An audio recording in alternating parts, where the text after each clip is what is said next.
good morning, good afternoon, good evening, and good night to some of you. Because I do know that people are listening to us right across the entire 24 time zones on this very planet.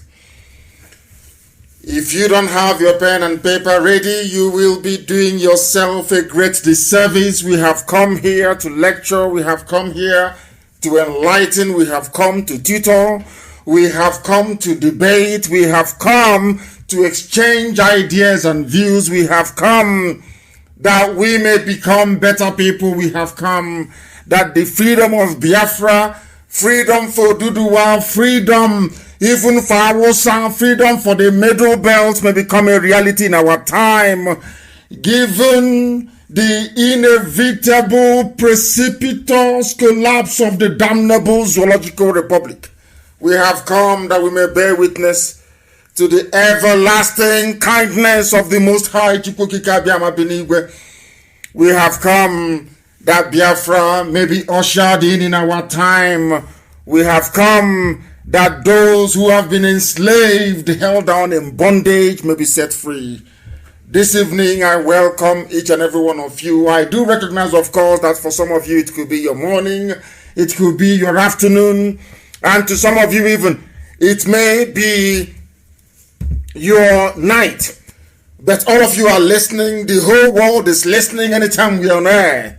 If you go to Abuja now, there is silence everywhere. People are listening rapturously and attentively to this very gospel, because here we speak the truth, the whole truth, and nothing but the truth. Here when we appear, darkness flee. Here when we speak the truth, it reverberates right around every corner of the zoological republic. When we speak on this very platform, the whole world takes notice, because they know we are not relenting, they know we are ceaseless, they know we are determined, and they know that Biafra must come in our time. I welcome you from the bottom of my heart, and as I do so, I will also encourage you to welcome those who are around you, especially those that have speaker systems, those who are making it possible for other people to be able to listen to this very broadcast. And as I am coming on air, of course, because there are some breaking news which I will go into immediately I finish my introduction. My name is Nnamdi Kanu. I am the leader of the indigenous people of Biafra. And by the very special grace of Elohim, a servant of the wonderful people of Biafra, we are going to go into our program today. Should time permit us, we may go slightly interactive. But for now, let us commit all that we are doing, and all that we intend to do into the hands of the Most High. The same Tamona that our ancestors used to worship, Olisa Benigwe. We must pray. Today I am going to pray in English, because I know a lot of people are listening, and we must do the best we can to commit all that we are unto the hand of the Most High Elohim. Let us pray. Our Lord, our God, our Father, Almighty, who art in heaven, in the past you have delivered your people from the hands of the Janjaweed. They came into the land of Biafra to pillage and to conquer. 300 years ago they came with their armies. We had nothing. We had no army then. You were our army. And you halted them at the plains of Idomaland. You returned them to Zaria, from whence they came, in defeat, depleted and in shame. You afflicted pestilence upon them. You sent down swarms of tsetse to invade their camps and inflict them with sleeping sickness. That very Janjaweed army was destroyed. But in this day and in this age, this 2020, they have come again. They have taken over 400 of our villages. Our so-called traditional rulers are now giving land to people who do not mean well for us. Our politicians have capitulated. Our public commentators have turned to traitors. But we have thee and only thee. Because you have made Biafra the head of nations, insofar as sub-Saharan Africa is concerned. Because you proclaim to us that even a people that we do not know will come to pay us homage. As soon as they hear our voice, they will obey us. They will submit to us. All the criminal elements shall fade away. Even those who are frightened away because of the truth that we preach will emerge from the hideout, because you are Elohim, and you live forever. For blessed be thy holy name. Let this God of our salvation be exalted, because it is you who avenge for us. It is you who are fighting for us. Because as they descend down in the land of Biafra with their army, their police, with their Fulani terrorists, so Heavenly Father, so are you decimating their populations in the Sahel. As they come to kill our fathers and their mothers, today they are burying their own fathers and their own mothers. Because it is only thee that avenge us. All those who come after us shall be subdued. You have delivered us from the hands of our enemies. You have lifted us up right above everything that our enemies could ever muster. You have delivered us from the very violent man. For today, Buhari is dead and buried in a shallow grave in Saudi Arabia. Abakari that came after him is also dead and buried in a shallow grave somewhere that is unknown, because we know that whoever was buried in Abuja was not Abakari, because the person was bleeding profusely from the head. Therefore, we shall give thanks to thee, even among the unbelievers, even among those who bow down before graven image. Because in the land of Biafra, we shall worship thee and only thee. And I proclaim it loud and clear. There will be no worship of idolatry, no graven image in the land of Biafra, because it is your holy land. You blessed it. And we shall sing praise unto your holy name. You will deliver us from the hands of our enemies, and you will show us mercy. Because only the anointed IPOB to lead this very charge of freedom. And unto our children and their children and their children's children, until the end of time, as long as there is a Biafran on this very earth, Heavenly Father, your name shall be exalted, it shall be praised, it shall be honored, now and forevermore, we pray. He said. Before I go any further, I want to read out a breaking news we are getting today. I am reading out this very news for Zoo newspapers and the proprietors of television houses and newspapers. I am reading out this piece of information for the benefit of the British High Commission. I am reading it out for the benefit of United Nations mission to Nigeria, to Nigeria. As a matter of fact, I am also reading this very news out for the EU to take note. I am reading it out for all men and women of goodwill, all people of good conscience, to bear us witness when the time comes, because the provocation is becoming unbearable. We have not done anything to these people. We are not armed. We are not agitating violently. All we are doing is to propagate this very gospel of redemption in truth and in every honesty. But from left and from right, our enemies are conspiring with our conquerors, so to speak. Those who have come from the Sahel to do us harm. Those who have come to Islamize us. Those who have come to Fulanize our land. People due to, should I say, political patronage. People in search or in want of money. People who are looking for relevance. All these criminal elements have combined together to serve the interest of the Janjaweed Fulani in our land. And this very evening, there is a man called Ezedeni Sihani. Ezedeni Sihani. From Isiaha village in Osoma, local government area, in Aba, the very staunch The very strongest base of Biafra anywhere on this planet is Aba. This man connived with the Janjaweed that he's serving. He's a Fulani agent because we received information this evening that the zoo police, without warning and without provocation, came with their Hilux vans. They came into our land.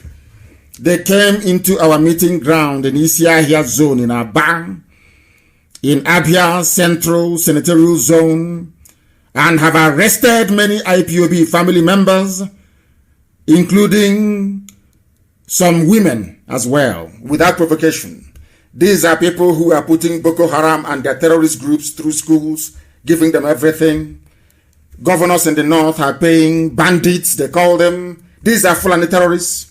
But in our own land, a traditional ruler is inviting Fulani police to come and arrest our people. And the police came and they arrested. I'm sure that the whole world can bear us witness all these catalog of provocations. Arrest after arrest, killing after killing. We've all kept quiet. Playing the good people. Playing the children of God.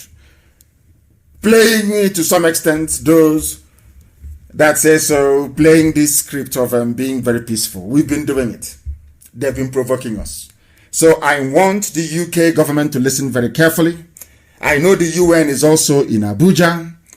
I also know for sure that the US government is in Abuja as well. The US mission to the zoo, Nigeria. You are all there and some of you are listening this very evening. We have not done anything to the police. You can see all the provocations. I am also sure that proprietors of these papers in the zoo are aware of what is going on. We have not done anything to these people. We are holding our meetings quietly and in peace. And the Fulani-controlled Nigerian police will come into the venue of our meetings to arrest people. It is from this man, Eze Dennis Ihani. He is the one that arranged it.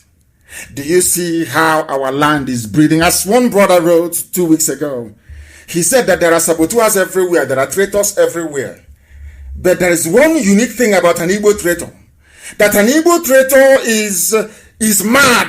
There is an infusion of madness into the treachery of an Igbo man. When an Igbo man decides to be a traitor, there is something unique about it. Other people are, of course, they betray their own people, but not as should I say, not as damaging as obtains in Igbo land. This man is actually a traditional ruler and he's given land to Fulani. A traditional ruler, but he wants to bring in Fulani into our land to take us over. A traditional ruler. Maybe his children will benefit. Perhaps in the next 2 or 3 generations, his family will produce the first emir of Osisioma. They came, they arrested people. He invited them and SARS to arrest our members. People will not talk.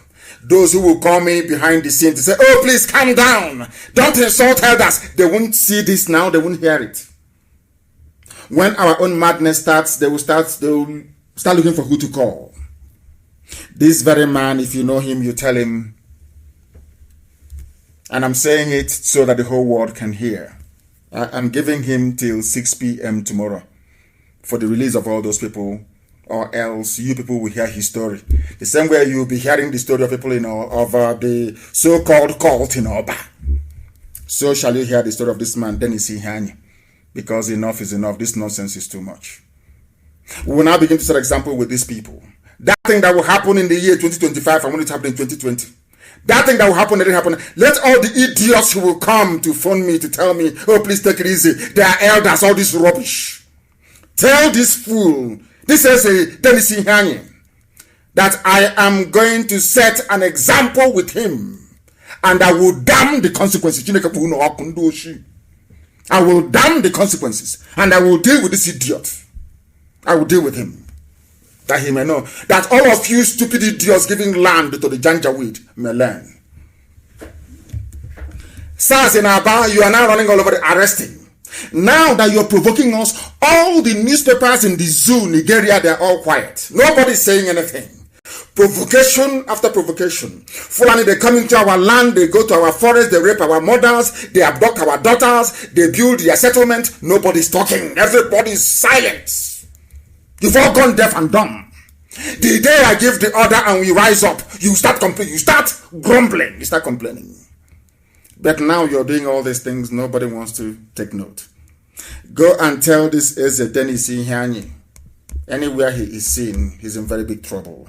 Let him surround his place with all the Fulani Janjaweed in the whole world. And I'm warning every traditional ruler in Biafra land, I don't give a damn who you are.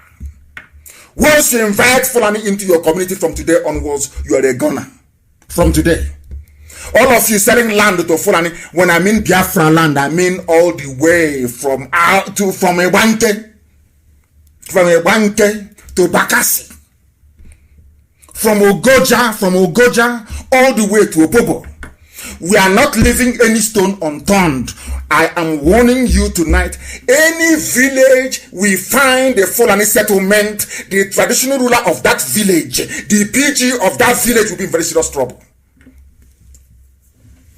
This nonsense is, I think, because we allowed every idiot is now looking for money, looking for way to survive, and you think by selling your people to the Fulani is how best to do it. This very idiot is Dennis Ihianyi. You are a dead man walking. I'm saying it to the whole world, so everybody, I don't care what the idiots say. I don't care what you make of it. When they come into our land and they rape our mothers and cut our daughters into pieces, you say nothing. It is our responsibility to defend our own people. And we know all their games. This idiot is going to be in very serious trouble. That I can assure you. When it happens, you know I told you so.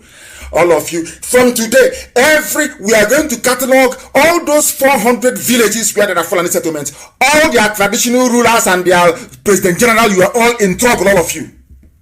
Ndoshi, criminals. You want to sell our land to Fulani? So Fulani will come and take over our ancestral land, the land of the ancients. The land of the ancients. Ndibo, you want them to come to our land and take it over. And when we are holding our meeting, you call SARS to come and arrest us. A traditional law in our land. In our own land. I think this nonsense is too much. It is too much. And he's in very serious mess. I give him till 6 p.m. tomorrow for the release of everybody arrested. Everybody they arrested. Everybody. And I need the name of the SARS commander in our band. Get me the idiot's name. Get me the name of the idiot. The SARS commander in our band. I want his name. So when I'm dealing with him, people will know it's Nnamdi that gave the order. Give me the name of the SARS idiot in Aba that led those people, those idiots, to go and arrest our men and women in Aba today. So I can show him what we're made up of. Is it because we keep him quiet?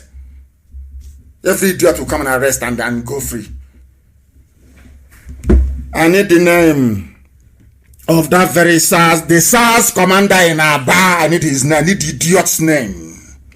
I want the zoo to record what I'm saying, as they always do. Send it to America. Send it to Capitol Hill. Send it to London. Send it to Berlin. Send it to all those people. Send it to any idiot that comes into our land to kill our people. That idiot will die. For your information. Send what you go and send it out to everybody. Because we keep quiet. You idiots keep encroaching and you keep arresting, you keep shooting, you keep cutting us with your knives and your machete, and we keep quiet. And the more we keep quiet, the more you do it. The more we keep quiet, the more you do it. 6 p.m. tomorrow, if you know this idiot that calls himself a traditional ruler. 6 p.m. tomorrow. If our people are not out, then he will be in a very serious mess. We must continue. We are live and we are direct, of course, and the whole world is listening to us because they know here we preach the truth. Everything we say comes to pass. Anything I tell you is gospel. If I tell you Buhari is dead and buried, he is dead and buried in Saudi Arabia. You can dance around with your stupidity all you like. You can mess yourselves up all you like. The truth is constant. It doesn't change. Eventually, everything will be revealed. Now, are some of you not beginning to wake up? Are you not waking up now? to the realization that there is no way you can have a head of state in power in Asorok and all the nonsense that has been happening will keep happening. It is impossible. That is something that you must know. That is something that you must know. These are the things you ought to know, and here we are making it abundantly clear that everything we say is the truth, the whole truth, and nothing but the truth. There is no way anybody, any human being, any soul can contradict any assertion we make on this very platform. Impossible. Impossible. There is a meeting holding in Trinidad and Tobago. I did promise a Jin to Chukwu Carlo that I will give him a call, but it hasn't been possible. There is a meeting of IPOB in Trinidad and Tobago today. The Efulefus thought they can take any part of this world from us. The idiots thought they can take Trinidad and Tobago. But today our family is there. Today IPOB, the authenticity is there in Trinidad, and we're having our meeting this very evening in Trinidad and Tobago. All of you Biafrans there, tell your relatives who are in Trinidad and Tobago to look for our brother Jindu Chukwu Carlo, because we are having a meeting there this very day. The zoo is a country of liars, deceivers, cowards, and betrayers, and it is now coming to the fore. This is a place where Boko Haram will go and blow up people, terrorists, Fulani. They will go and blow up people in churches. They go to marketplaces, they blow up people, they go to IDP camps, they kill people, they rape, they abduct. Leah Shwaibu is still missing. And so are many other girls as well. What do? The only country in the world where they pamper terrorists. They not only pamper them, they integrate them into the army and into the police to continue that reign of terror. But only this time officially with zoo army uniform and zoo police uniform. Are you following? And no emir in the north, no governor in the north. In fact, they even pay these terrorists on a monthly basis. None of them would dare go to the police because they know the consequences. But in our land, because we are very peaceful, oh, respect elders and all that rubbish. You can see the consequences. These are the idiots you want us to respect. This particular Eze, you want us to respect, yes? His name is Eze Dennis Ihanye. These are the idiots, the fools you want us to respect. Because some of you don't reason very well. Your brains are not correct. It is this type of nonsense that brought 400 Fulani Janjaweed settlements in our land. Yet you don't learn. Repentant Boko Haram inducted into the army. That is why it's trending everywhere. To get when people say Buhari, I feel sorry for them. The mask wearer with 2 ears, or whoever is going to. Now the zoo is run by a mask, a Buhari hyper reality latex rubber mask.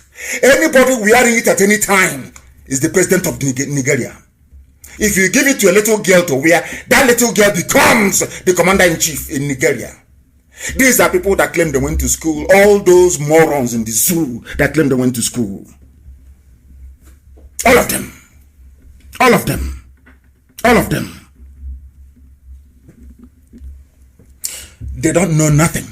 You are in a country, you claim you're fighting insurgency, you're fighting terrorism. One day you come out and you say to us, 602 repentant Boko Haram terrorists formally joined the Nigerian military. There are some things that it is, I don't know. I have preached this thing so much about the stupidity of black people. But I think those of you in Nigeria, you Nigerians, you are taking it a little bit a notch higher up, I should say. There is something about the way Nigerians do something that is very, very troubling. Terrorists, they kill people, they murder, they rape, they pillage. You are granting them amnesty, putting them through school, and not just discharging them, but putting them in the army, giving them guns, bullets, grenade, and everything. So that thing they were doing before illegally, you are now trying to legalize it for them. Are you following? This is happening in a country you claim has a living president, or even living. I don't know what they've done with Osibanjo. Only heaven knows. And every day people get up in the morning and they pretend as if everything is normal. The same way we are pretending in Biafra land when a traditional ruler will go and call Fulani police for his own people. Give land to Fulani in our own hometowns, I'm telling you.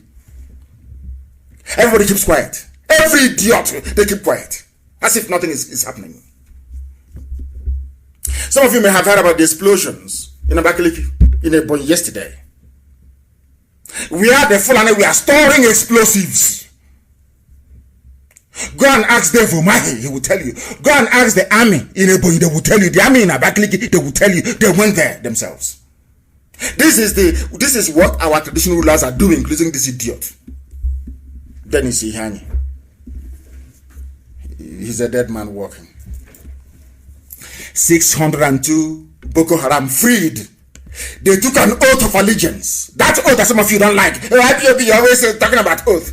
They took oath to serve the zoo, to kill many more people, to advance the Fulani Janjaweedism, to advance the Fulanization agenda, to advance Islam and dip the Quran in the Atlantic. That is their game plan. Forget all the nonsense they have done. They have bought over most of the very big consultancy firms abroad. So that when you go and you're telling them what is happening in your village, they say, no, but it's farmer header clash. It's farmer header clash. Can you see what they're doing? Tell me any country in the world where there are sensible people with brain in their skull that will allow such travesty of justice. It is an insult and a slap on the faces of those who have endured that these animals have to dish out to them. And you're telling me that terrorists, he claimed he came into office to fight terrorists before he died. You're telling me that those ruling in his name today, you kill somebody, and as a reward, they give you accommodation, they give you money, they give you uniform, everything. They now put you in the army. So now, the quickest way to join the Nigerian army is not to go to Nigerian Defense Academy. It's not to say, just pick up a gun, start killing people in the name of Boko Haram, and they will arrest you. And lo and behold, after 6 months, you are now a commissioned officer in the zoo army. Is that how human beings behave? Do you see why I worry for black people? And I will ask you again, is that how normal human beings behave? Where else on the face of this planet Earth, where terrorists are being recruited en masse into the national army? Is there any other place on this very earth? There is no other place, because you are animals, you are in a zoo. You people are not human beings, you are animals in a zoo created by the British to house the very wars that Africa has to offer, which is Nigeria. Nigerian military commanders have now fully integrated the repentant, 602 Boko Haram fighters into the army after they took an oath of allegiance to the Federal Republic of the Zoo, Nigeria, in Borno State capital, Maiduguri. Under a program known as Operation Safe Corridor, Boko Haram fighters are now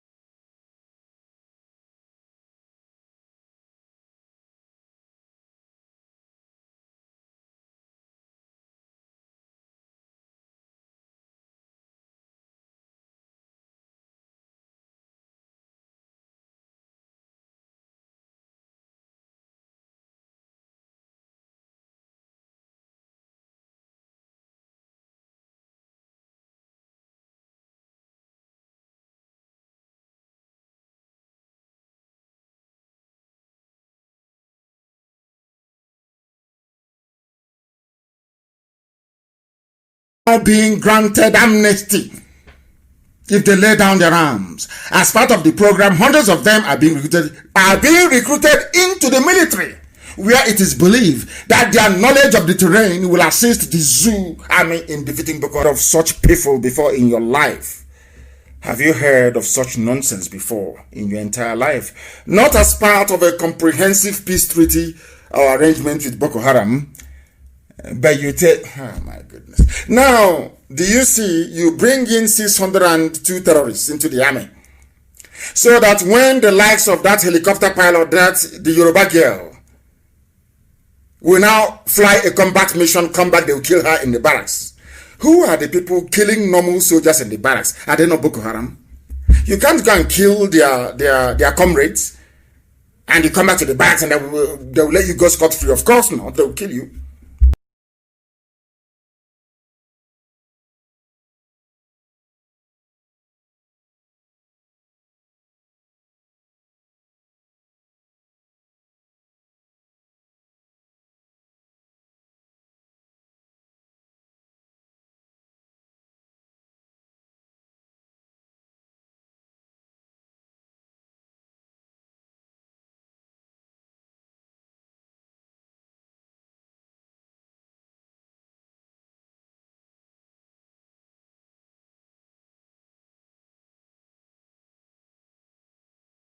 As a result of this, some people are now calling for the arrest of the mask wearer. But I said to them, that is a far more difficult approach to adopt. The simplest thing you can do to end your misery and your pain and your suffering is to unmask the idiot, Aisha's boyfriend, wearing the idiot with 2 ears, is to take away the mask. And all your problems will be solved. The problem of Boko Haram will be solved. The problem of restructuring will be solved. The problem of poverty will be solved. The problem of primitivity and idiocy will be solved. The problem of Fulani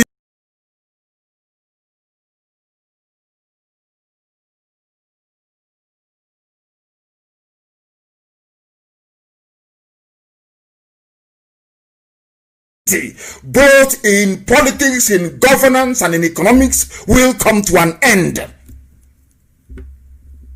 Your lives will change for the better. Why are you bothering asking the mask wearer they call Buhari to resign, when there is a simple, safe, quick way to end this misery for everybody? We have zoo people who have an opinion, they complain all the time. All they do is to complain, they do nothing. They come to social media and they rant their hearts out. They do nothing. After ranting, they do nothing. They appear on television, they talk the talk, and they cannot walk the walk. They do nothing. People are still dying, people are still suffering, people are still living in poverty, people are still being beheaded every blessed day. Our villages have been taken over by the Janjaweed. The traitors are everywhere. All we do is people just complain. After complaining, they do nothing. Ordinary Mali. Ordinary Mali. Like sub-Saharan Africa. The way an average animal behaves in the zoo is deplorable. By animal, I mean a Nigerian. Somebody who comes from a Niger area is a Nigerian. You have somebody wearing a mask. All of you knows that there is nobody with a hole in his neck. The whole world over, there is no president alive with a hole in his neck. They see that the hole is as a result of the mask that Jubril was wearing in Cuba. They know that Jubril is no more. He cannot come out to address anybody. He cannot give any live press interviews. He cannot speak Fulfude, which is a Fulani language, native language that the dead Buhari was speaking. You know all these things. Don't pretend you don't know, you know them. You complain, and then you do. Typical Zulu people. Typical. That was how only Abacha held the whole people to ransom. Who put an end to Abacha? He was a Biafran, an Igbo man. Alex Ekwueme, he formed the G36. He fought Abacha to a standstill. True or false? The Abakopas of this world. True or false? Tinubu was on exile. Is that true or false? Am I lying? You people now have. It's not that it is the original Buhari. I know it is not. It is somebody they gave to Aisha. Aisha's boyfriend wearing a mask. You can see the 2 ears. You can see it very clearly. One underneath the mask and one outside. You can see it. You people are not blind. Even if you're blind, you're not that stupid. You can see it very well. So why bother asking for the arrest of the mask? Because if you say, go to the grave in Saudi Arabia and arrest him, he's a skeleton. Just take off the mask, that's all. And it's over. All of you complaining, now all of you now know that there is nobody there. I've been telling you since 2017. Now you know there's no one there. Take away them and all your problems in the zoo are over. All you do is have opinion, you complain, you write.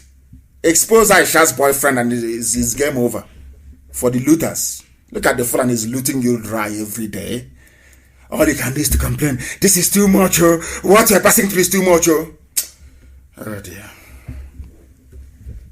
Collectively remove that mask. All the Fulani terrorist killings will stop. Miyetti Allah killings and kidnapping of children and the slaughter of Christians in southern Kaduna will stop. This nonsense about recruiting Boko Haram into the army will stop. Will stop. You will have your restructuring. The revolution that some people have been calling for and ending up in jail as a result of will become a reality. Because the world can now see the zoo. Stop complaining, we are suffering, let's do something. When you know there is no president, that was how God made it. It is the easiest way for you to be free. Expose the fact that there is nobody inside that rock. That is the true God and man. They know it. They know this very well. Now that Abba Kyari is there, don't you know, have you now come to believe that he was a de facto president? They wrote it, he was the de facto president. What is wrong with all of you in the zoo? What is wrong with it? Is it because it's coming from IPOB, from me, Nnamdi Kanu? Is that why there is this, hesitance, so to speak, in terms of coming out and exposing the mask wearer? He cannot speak. Jonathan went to see him. Jonathan spoke before he went in. Is that how people do visit courtesy call? Is it not you go to see somebody, then you have a joint press interview? Is that not how it is done everywhere in the world? Jonathan went to see him alone. Jonathan came out alone. All we saw was videos, no speaking, it wasn't even audible. Videos and pictures. And all of you, 200 million people we are led to believe. You see these things every blessed day. Every blessed day you see this junk. Every day, Photoshop after Photoshop, doctored videos after doctored videos. You have a president in the middle of a pandemic, the worldwide cannot address you, cannot call the media and have a media roundtable. And you want me to respect you as a Nigerian. Of course, it's not going to happen. It won't happen. On top of that nonsense, look at the people they are releasing and putting into the army.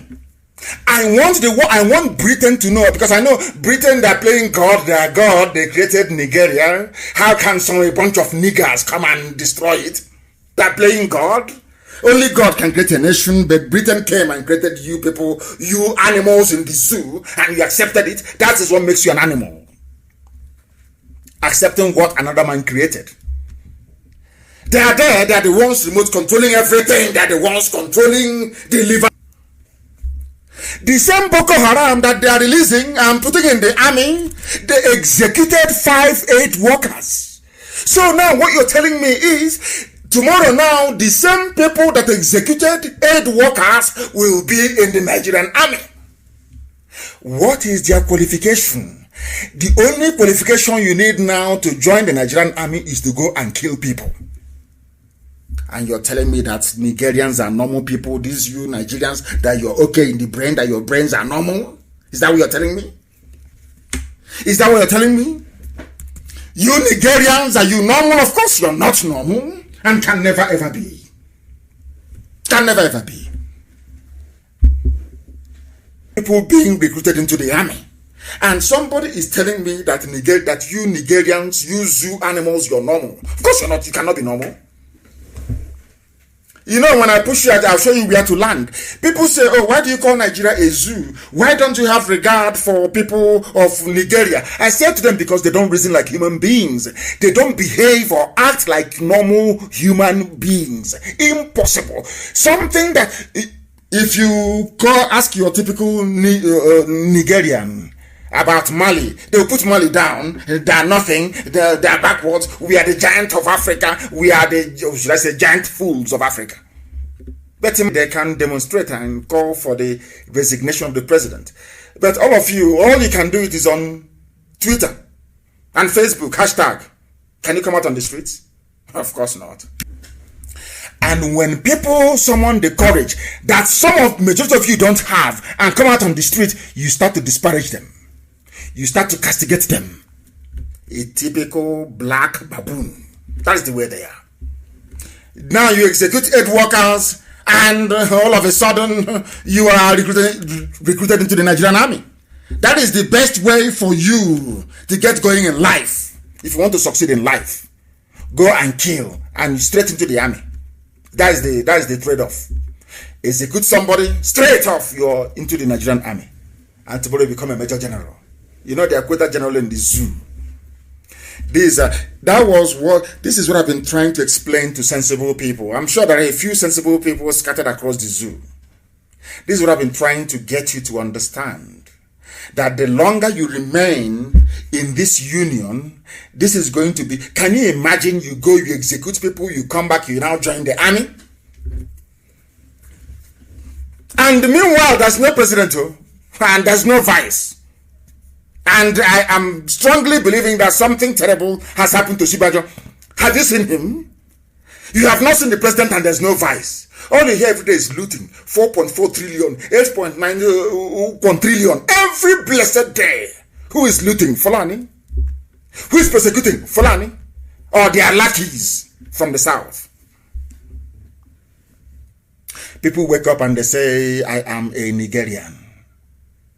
I feel sorry for them. Let's listen to what this man, some of you, it's gone viral. Our people in the good people of Nigeria International posted it. I'm sure you've seen all of it.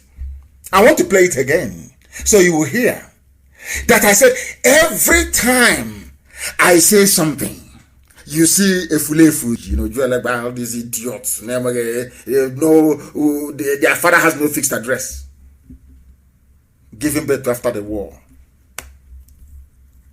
Fathered by the Janjaweed before, during, and after the war. Hear this man. These are the PD pigs, I call them, the heavyweights, the so-called intellectuals. Now they're waking up. I posted one other boy who is a Buharist on my page. Go and hear them. Everybody is now waking up. The man in there is not Buhari, not the man we voted for. But when I told you in 2017, they came to kill me, you were hailing Buratai for coming to Isiama Faruku to assassinate me with a battalion of soldiers. Do you see how a black man reasons? The problem I keep saying all over the world is that I don't believe in racism. I've said it before. I don't believe in racism because black people are getting the treatment all over the world that we deserve. We don't reason like normal human beings. No, we don't. Individually we may, but as a group collective, no, we don't. I told you that I don't lie. Why should I? I told you in 2017, July if I'm not mistaken, that thing there is not Buhari. They said you can kill Nnamdi Kanu. Go and kill him. They came to my house. They killed my people. They killed my dog. Thought of the trauma, my father and my mother died as a result of it. Because I told you the truth. Because of that, I had to lose 28 of my men. I lost my cousin Adako. My dog was killed. And later, after about 2 years or thereabout, my mother and my father died as a result of the trauma because they were there. And they came into their bedroom. If you go to anybody who's been to my house, go to my parents' bedroom, you will see it.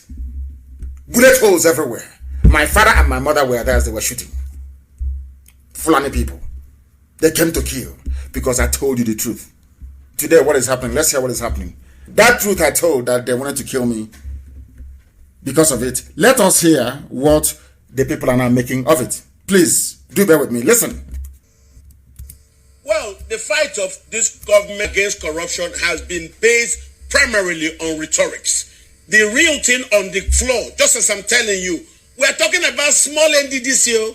What about the new hush mummy at Ministry of Humanitarian Affairs? Spending 850 billion. 850 billion, she says. Feeding children who were supposed to be at home during lockdown. Somebody spent 850 billion on what is called school feeding program. This is where I fault the brain of India. I don't know why Britain chose the perfect place to build a zoo in Africa. The largest zoo in the whole world. It's in Nigeria. I'm telling you the truth. Do you know what I find astonishing? People in the zoo, they claim they went to school. Some of them are under anointing. They claim they are pastors, they are reverend, they are ministers and all that rubbish. Some claim they're intellectuals, they are the elite, that they are well read. Others aren't quite schooled enough. They're all there. A Fulani woman rose up and said, I have spent 850 billion naira on school feeding program. But at the same time, listen, at the same time there is COVID-19, and as you well know, the first places to be shut down are the schools, isn't it? The schools are not in operation. People are no longer going to work. So where did you see the children you spent 850 billion on? Nobody can answer. She's still holding her portfolio till tomorrow morning. She was the girlfriend of Abba Kyari before Abba Kyari died. Are you following? This is a country, you want me to believe there are sensible human beings walking with two legs, not chimpanzees. And after, do you think that white people don't read all these things? Whites, they read them. They read, and when they read it, they see that we are useless. I'm telling you the truth. You spent 850 billion, not 850 million, no. Not 850,000, no. Not 850 naira, no. 850 billion on school feeding program when there are no children in schools to feed. That's what it's talking about. Let's continue. Go and ask anybody you know, Sheun, in your house. How many of the poor people you know in your village got 10 naira from that 850 billion? We don't know. We're hearing about how our oil was sold in China for $2.5 billion. Oil was sold for $2.5 billion. The simple question everybody will ask is, but where is the money? Okay, the money is in the bank accounts in Switzerland, in London, in New York, and in Dubai, of Fulani men and women. They sell the oil and they pocket the money. But they come to fight corruption.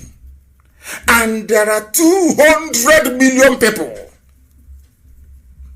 moping, looking sheepishly as all this macabre dance of corruption is being played out in front of them. Let's listen.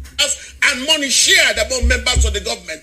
What you're talking about, those people who now migrated, Okonji Iweala and the man at the African Development Bank, those are products of the PDP's headhunting strategy of finding the best.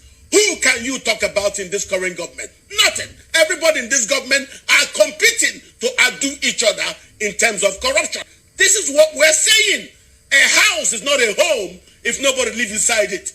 I cannot say President Buhari exists as Nigerian president. I cannot say President Buhari exists as Nigerian president. Exists. He knows. They all know. If he's not seen to be acting to actually steer properly the ship of state. That's why the PDP say, resign instead of people stealing and balkanizing our Commonwealth in your name. Don't just exist there as a referee inside the field, and that way it's just a mess in a football team. Please, President Buhari, leave, walk away, and let us take purpose to sort our country well. Yeah, we have to. Are you listening? He's asking Aisha's boyfriend to resign, to walk away. They know there's nobody there. Are you telling me that the old dictator, the evil Buhari, will be alive and you ask him to leave office? Is he going to listen to you? Is he going to listen to you? Of course not. But these people are deceiving themselves.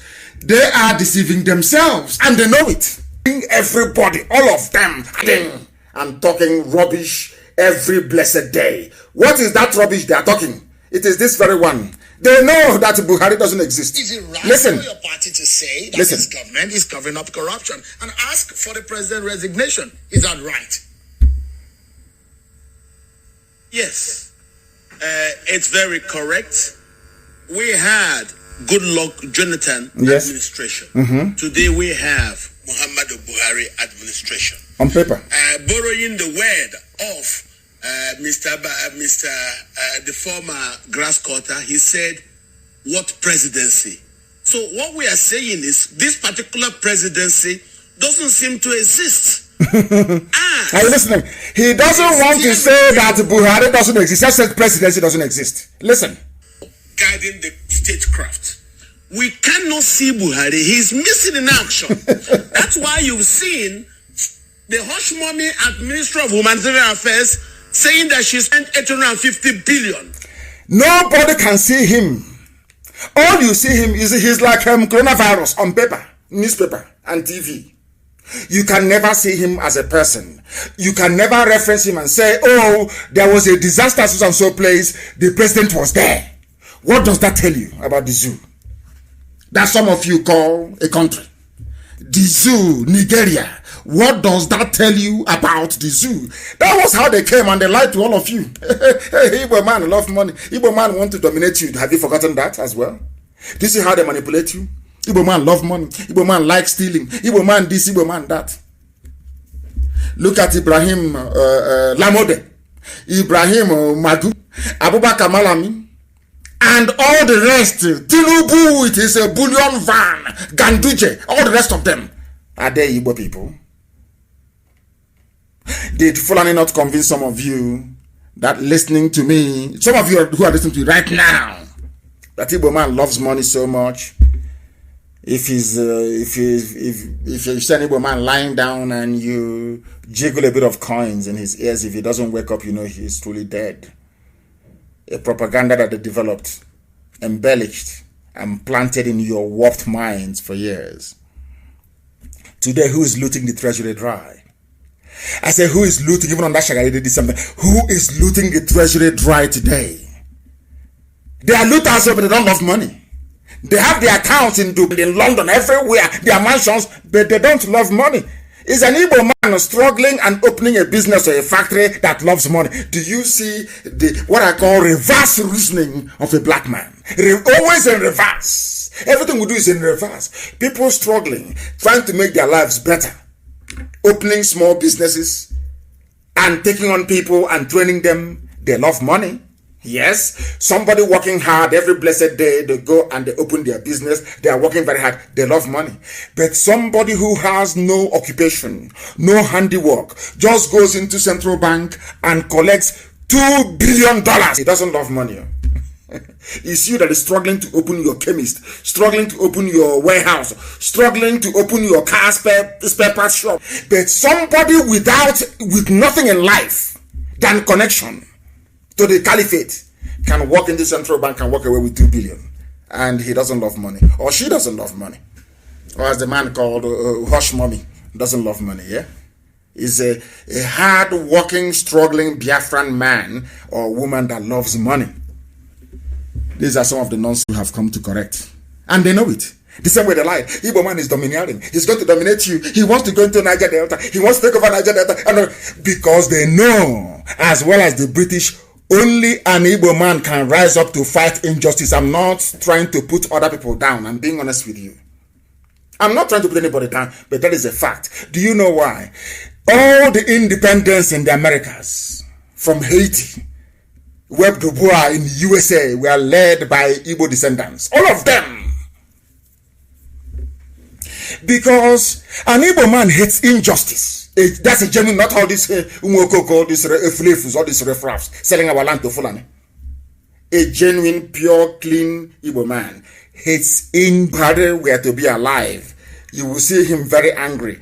When Boko Haram wasn't even, they've not grown to be this horrible. He asked all the serving chiefs to go to Maiduguri to set up their base. You will see him visibly angry on television talking. This little boy with the young mask is always smiling. He will wave, he will smile. He will walk with a bit of a swagger. And that's it. And you're telling me that that is Buhari. Oh dear. Oh dear me.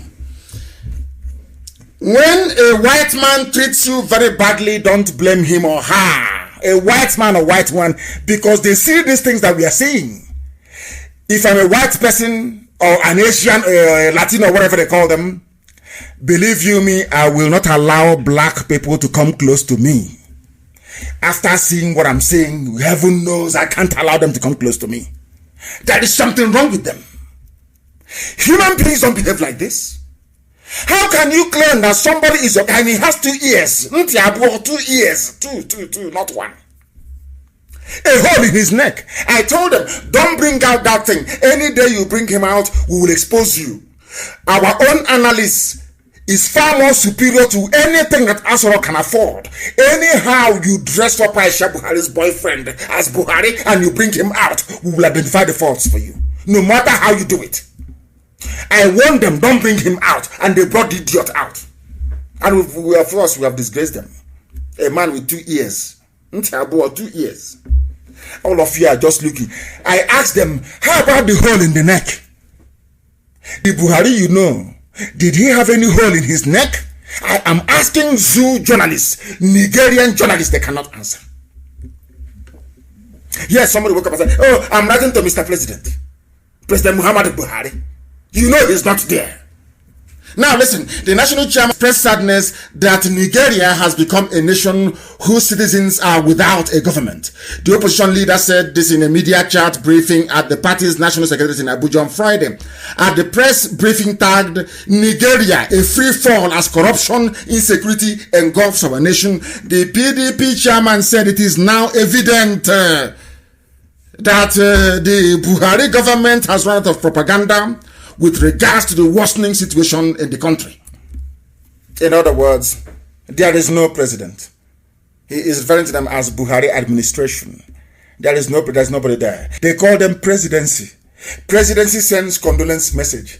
Presidency reacts to what the first lady said. Can you believe such rubbish? Only in the zoo. And they claim they're intelligent and they claim they have something upstairs, whereas their brain is empty. Absolutely empty. Of course, I have no truck with them. These useless PDP, they're all the same. All the same. What we're asking for is for freedom, for a complete dissolution of the zoo. Because regardless of who assumes power, the corruption will continue. After all, PDP was there. The only justification for the emergence of the late Muhammadu Buhari was to fight and to tackle corruption and insecurity. Have they tackled it? No. Has it become worse? Yes. But they're still there. God in heaven has made it possible for the zoo to collapse. But the only thing holding the zoo together is greed and cowardice. Every day they cry, every day they lament, every day they complain. Simple to expose the mask wearer, they cannot. I remember what our sister wrote on my Facebook page as a comment. Her name is what's her name again? Her name is Jane Iheme. She said, they all know the truth about the death of Buhari.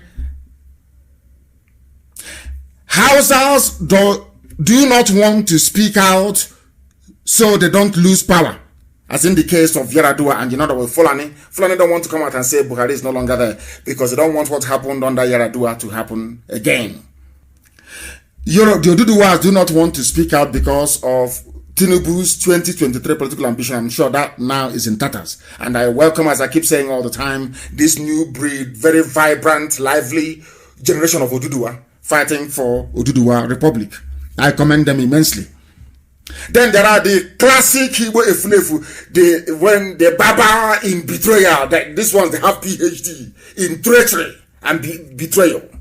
Their own saboteur comes with certificate.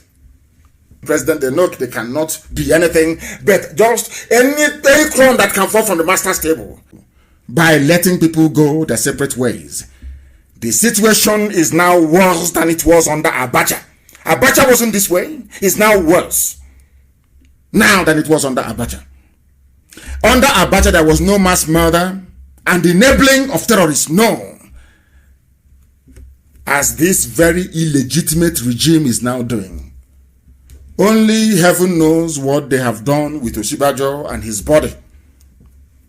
All you see Osinbajo's newspaper headline and videos or pictures, never live. No one can say to me now, I saw Osinbajo in the last month. No one can say that. Only on the basis of newspapers. Like coronavirus. For how long will you remain slaves? I ask the Hausa people. All of you who are being killed in southern Kaduna, for how long are you going to remain slaves? All of you that your land has been taken over in the Middle Belt, in Benue, in Plateau, for how long are you going to remain slaves? Is it forever? Because it's forever and ever. You know them. Look at what they did to Hausa people. All of you selling land and giving our forest to the Fulani in Biafra land. Do you want your children to remain slaves forever? Some of you don't know history. I will seriously recommend you go. We have the power to do something only if we have the courage to pursue our convictions. That is what I'm asking you to do this very evening. And funny enough that Borno people rejected Boko Haram being reintegrated into the army. Borno people said no. But because there is no president, there is no vice, there is no direction, there is no compass, nobody knows where they are going. Any idiot in the field can and come to a decision, and that is final. Borno people said no. Some residents of Borno State have rejected reintegration of ex-Boko Haram fighters into the community. They said no. But the army went ahead to put them in the army. They will now post them to those villages that said no. Now tell me what's going to happen. That is why accidental discharge. You see the army killing people. It's not army, it's Boko Haram fighters within the army killing people. I know all those their propagandists, all those their consultants writing rubbish to governments of the world. Of course, and some Efulefus as well. Writing to them, telling them how violent IPOB is. I hope you can now say it. How violent the zoo government is. Borno people say Boko Haram. They don't understand.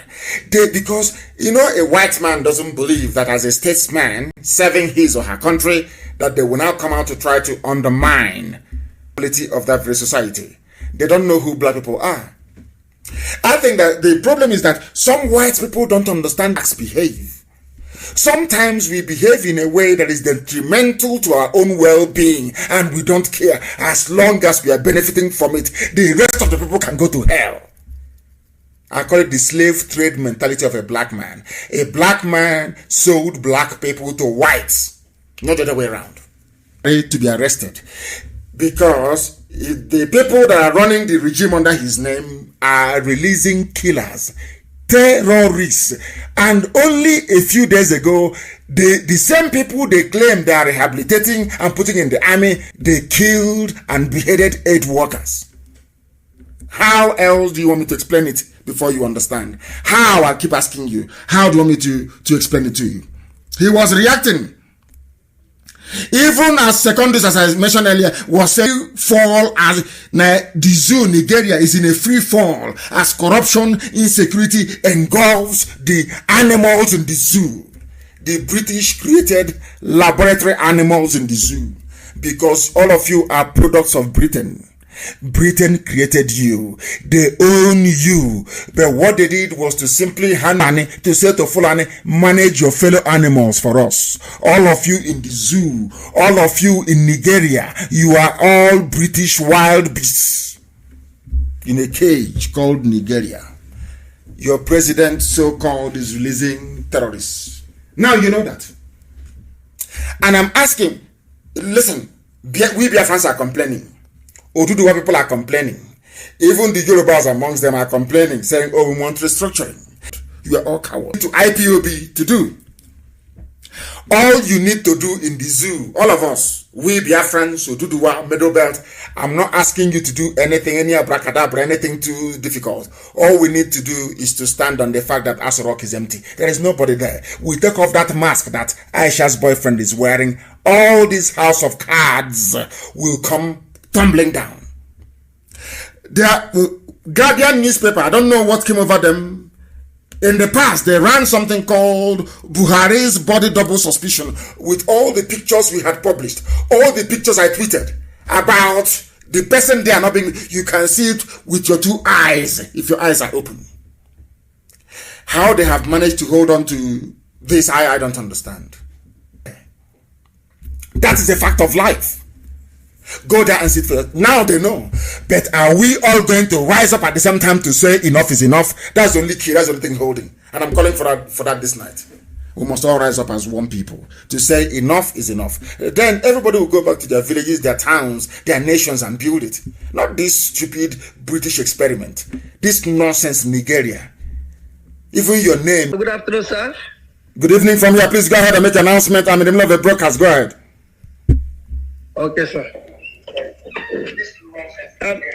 This is the IPOB family in Trinidad and Tobago. And by the special grace of Chukwukikabiama, our meeting is officially started today. And we are already gathered. And we have our people who are still coming from different places. Can you please make your announcement very briefly because I'm in the middle of a broadcast. Please go ahead. Okay, sir. So we are gathered here. So we want our people to come in from wherever they are. So just call the number 868-776-2823, or you can come straight down to San Juan Maraj Street 55, Maraj Street 55, San Juan Esikoro. Wherever you are, our people, I know there are people who are right now calling in for direction. So the direction is given. Number 55 Maraj Street, Esikoro, San Juan, Trinidad and Tobago. Those who are coming from far. So this is the address. Our people are here and we are assembled and we believe that Chukwukikabiama will direct our meeting this evening. And thank you, our leader, and may God continue to bless you. Thank you very much. He said that was our meeting in Trinidad. We are holding a meeting in Trinidad and Tobago. We are all over the world, the largest mass movement of its kind anywhere on the face of the planet. Some Fulefus went to do Trinidad and Tobago with their gossip. They didn't succeed. Of course, they cannot. Oh, they met Igbo men there. They forgot. Igwenga, they forgot. When they went to Bonny, they met Igbo men there. The name is Obani, as you have in Obani Ibegu. Britain knew that if they are going to control the zoo, Nigeria, if they are going to control Nigeria, they need to demonize an Igbo man to the extent whereby even his own brothers will hate him. And they succeeded. Very cleverly. And to help them succeed, Nnamdi Azikiwe made the fatal error of removing Eyoita. A very bad error. Eyoita went back and said, hey, they pursued me. And the gossipers went and told them, we told you Igbo man is domineering for removing Eyoita as the then head of government business in the East. I hope you're listening very attentively. They did not stop there. They didn't stop there. They now gave the Fulanis advice as to how to deal with Biafran people. You must divide them. That is why when you come to Imo State today, I keep saying this every day. When people, why I am against the whole Niger Delta garbage is because they took people, they came to Ebema, cut Ebema into two. They say you are now Niger Delta. The same family. The same family. They cut it into two. You come into a family. Let's say the Ishiwa family in Ebema. They divide you into two. Half of you is now Niger Delta. Half of you is now Imo State. And you want me to accept that? You must be insane. I won't. That is to tell you, Britain knew what they were doing. It's called balkanization. After the Willings Commission, to give the southern part of Biafra the impression that they are not connected to the Igbo man at all. But in the north, you have over 250 tribes. The Fulanis are the minority. There was no minority commission in the north, only in the south. And why was that the case? Because Britain knew. That is why they're afraid of IPOB. They knew that a time will come when this movement will emerge. And they were prepared for it. With all their propaganda points. They are ready, waiting for it. An Igbo man is domineering. An Igbo man wants to take over here. And I'm asking them today, You see, a Fulani Janjaweed will write, Igbo man wants to Biafra, Niger Delta included, because of the oil. And now, let us look at who controls the oil in the southern part of Biafra today, including the oil in Anambra, the oil in Imo, the oil in Abia. They never talk about it. They will never tell you, because their aim is to plant hatred in the minds of people.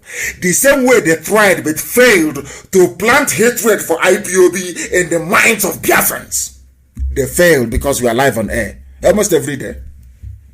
If I'm not here, my deputy will be here. Fujimafa is not here. George Onibe will be here. If George Ike Peters is here. If Ike Peters is not here, then Alosia is there. If Alosia is not there, there are those who are talking on Facebook every blessed day. That was why we wanted to contain the hatred they wanted to spread. Try to contain what Kanu is doing. He's going to stop you from being the president and all that garbage. We know their game. We know their tricks. But to see how they own you. They don't dominate. They own you. Ruga. Mietiala. Settlement by force now everywhere in your land. Now who is fooling who? Who is domineering who? I'm asking them. I think people now from the so-called Niger Delta, you are begging for oil. Begging for position, but the same people you are begging to allow you in, we are the same people that told you, an Igbo man, your own flesh and blood, the same DNA is your problem, and you agreed. That is why you are suffering. Now let us look at I know my country Baru is dead, the former. Now they are begging for a review of the board for NNPC. These are people selling oil to China and pocketing almost $2.5 billion. Kiari is there. Mele Kiari is the GMD, Group Managing Director. Omar Ajia, Chief Finance Officer. Yusuf Usman, Chief Operating Officer. Farouk Garaba Said, the Chief Operating. I've said this before, I'll say it again. Hadiza Kumasi is there. These are all former people of rub my hand and rub your back. They put their children, their relatives in NNPC. I want to ask, where is the person from Niger Delta here? I cannot see it. But if people so-called Niger Delta, when they tell you, man, is your problem, that's in the past, please, not now anymore. You agree.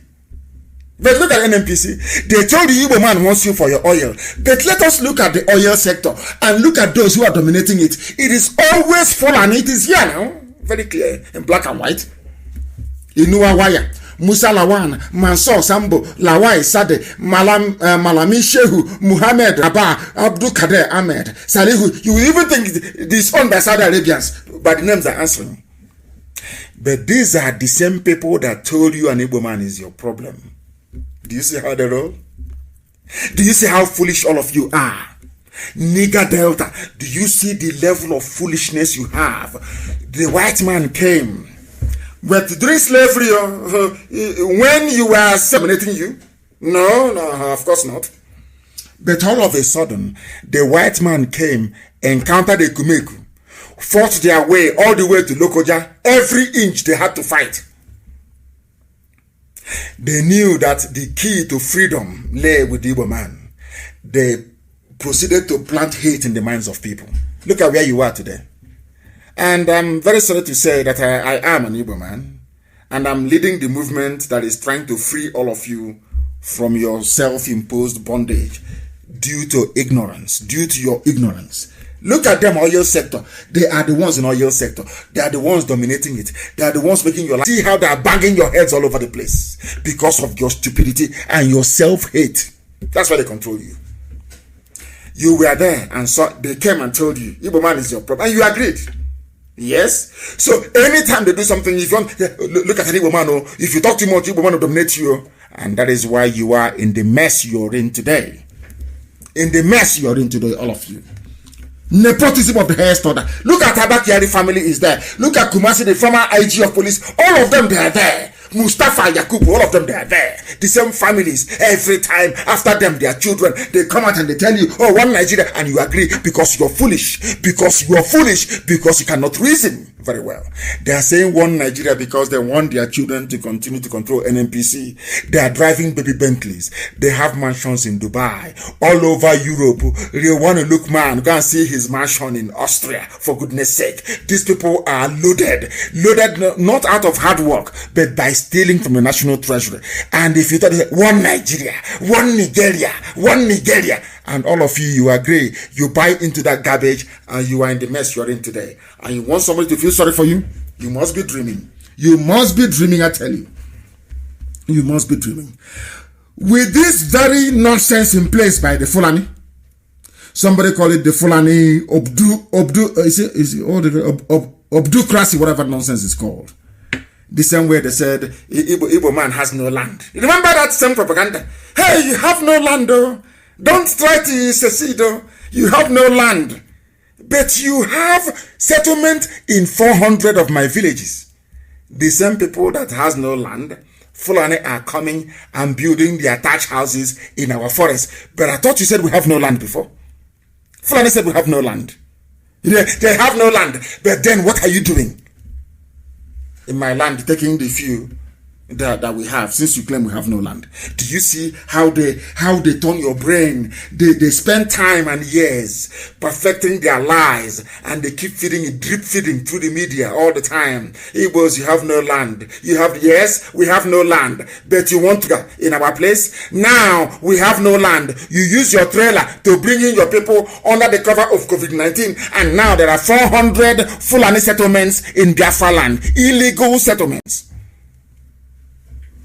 But some of you will buy the rubbish. As we are going to Abuja, going to Maiduguri, going to Sokoto, they are the ones coming in. As I warned you many years ago that nature abhors vacuum. If our villages are empty, they'll come and they will take it. And are they not taking it now? Did I not tell you then that the more we leave our villages and we migrate out in search of greener pastures, that our enemies will come, because nature abhors vacuum? I told you that on a number of occasions. Is it not happening now? 400 detached Fulani settlements in our land. And as I said, how are you going to remove them? It's going to cost men and money to remove them. After all, after about 5 years, how can you remove them? It's impossible. You can't remove them. Then it's too late. They're not part of the community. And then Britain will write a report saying, we are advising the Southeast to include everybody there. That's what they will say. Which means, if you call traditional village meeting now, you call the Fulani and the Muslims, and they'll come and join you. And they'll bring their own suggestion, according to Quran, according to their ways in Fulani land, according to their ways in Senegal.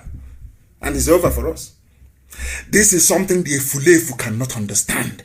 A typical Efulefu is possessed by a demon. They want money. They cannot see the damage. That is why you can never see or hear an Efulefu write about the illegal Fulani settlements in our land. Never. He is contracted, or she's going to write about Nnamdi Kanu, IPOB. Do you know why? Because they want to keep us busy. They want to keep us occupied, gossiping, as their Fulani masters are busy building their villages. You don't know that? That is their job. That is why we said you must ignore them. That is, the more they write garbage and you respond, the more you don't know that the Fulanis are building a settlement in your village. You don't know that? That is their game. That is their game. If you don't know, we are telling you today. We are telling you today. It is as if, I don't know, Fulani, they do this very well. They position their agents everywhere. Have you noticed how no politician, none whatsoever, or any traitor or saboteur will ever talk about Fulani taking our land? All those pictures that I posted about Opa, what is happening in Ebonyi right now as we speak, they will never write about it. There is one thing about a Sabo and a zoo politician, a Fulefu and a traitor. That is the way they are. Their job is to take your mind away from what matters. By gossiping, by yapping, you follow them, and the Fulani is building in your village. Later on, they'll go and collect their money from Miyetiala. You don't know that? It's Miyetiala that is funding them. But you won't know. You won't know. But tonight, I am telling you, I'm telling you, they spend their time feeding you with trash and gossip in order to divert your attention away from the damage their Fulani masters are doing to us. Do you see their game plan? But some of you think you are engaging them in a conversation when in actual fact, their aim is to divert you as their Fulani masters advance into our territory. Don't you know that? Don't you know that? Everywhere we're being fought, but we are winning. Everywhere they go to, we are winning. A Nigerian army where terrorists are being released back into the society after repenting.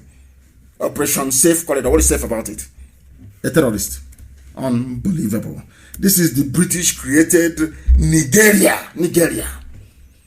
But my happiness is that due to what we have been doing, people are now speaking out. I'm going to play this. I don't speak Hausa, but I know that Radio Biafra is being listened to in Kanu right now. People are listening. Everywhere people are listening. And I want to play this very clip. So that, and I will read out for you. Maybe I will play about a minute. And I will read out for you exactly what this man is saying. So you will understand that the zoo is in a mess and that people are now listening to us. Listen. Coronavirus ta kashe mu. Lassa fever ta kashe mu. Wane ne ya kashe mu? Sannan bayan wannan duk bai isa ba. Muna fama da talauci. Muna fama da rahin ruwan sha. Muna fama da karancin asibitoci da magunguna. Muna fama da duk wasu matsaloli waɗanda la tu'addu wa la tuhsa. Ba za su kirgu ba za su kidaddugu ba. A bar mu da talaucin mu mana. A bar mu da harkokin kasuwar mu samu taro kwabo mu ci abinci, mu sha abin sha.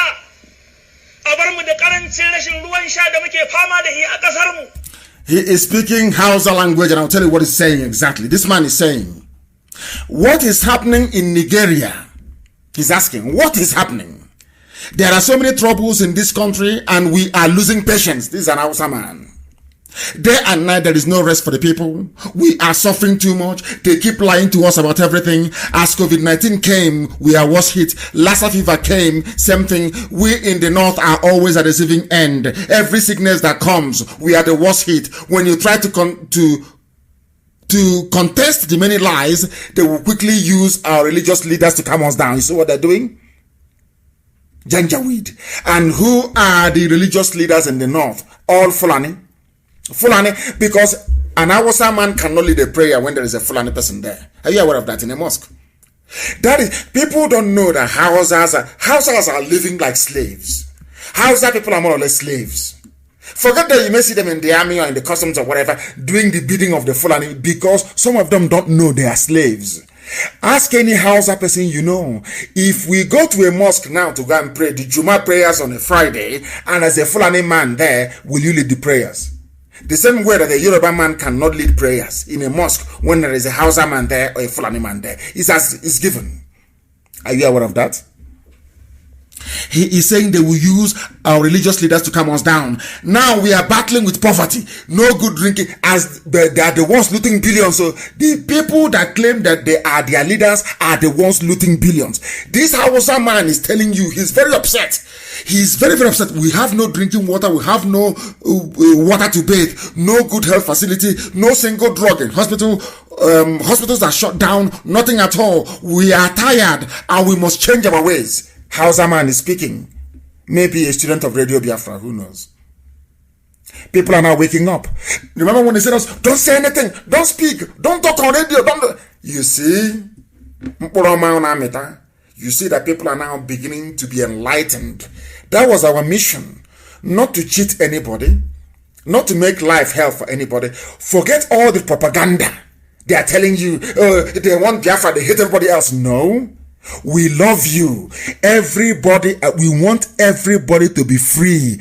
And as I have said, if oil is your problem, we'll give you oil and gas. We'll even build a seaport in Lokoja. We move the goods along River Niger, come to Lokoja and dump it, and people from the north can take for free. It is a lie. When they are telling you that Biafra is bad for you, they are lying to you. When they say that IPOB is bad for you, they are deceiving you. They are deceiving you. You can hear the Hausa man. Listen, he said, even our poor and miserable lives that we are managing and trying to live with is no more certain for us. Even the common small generator we are using to power electricity, since they have refused to supply us power, they have banned it. We can no longer use it again. Petroleum products are so expensive. No income, no job, no good thing from this government. This is from an Awasa man speaking. What else do you need to know that the time is ripe for everybody to rise up and demand their freedom from the Fulani Caliphate? Because it is not the Fulani who are ruling you, it's the British, the neo-colonialists. They are the ones using Fulani to subjugate everybody. They don't see you as human beings. That's why they named you nigger. I want you to, I wish you people can reason. Oh, my prayer every day from now onwards is that, please, Lord God in heaven, give an average zoo animal the capacity to reason properly like a human being, even though they do not behave like one. Now listen to what he said. He wanted to say, I stand on my feet inside this mosque to swear in the name. He was in a mosque. Please publish that very video and the commentary as well, the interpretation. I stand on my feet inside this mosque to swear in the name of Allah, to tell you the truth. There are no governors, no president in this country. And our sermon says there is no president in the country. So do you see why speaking the truth always is very good?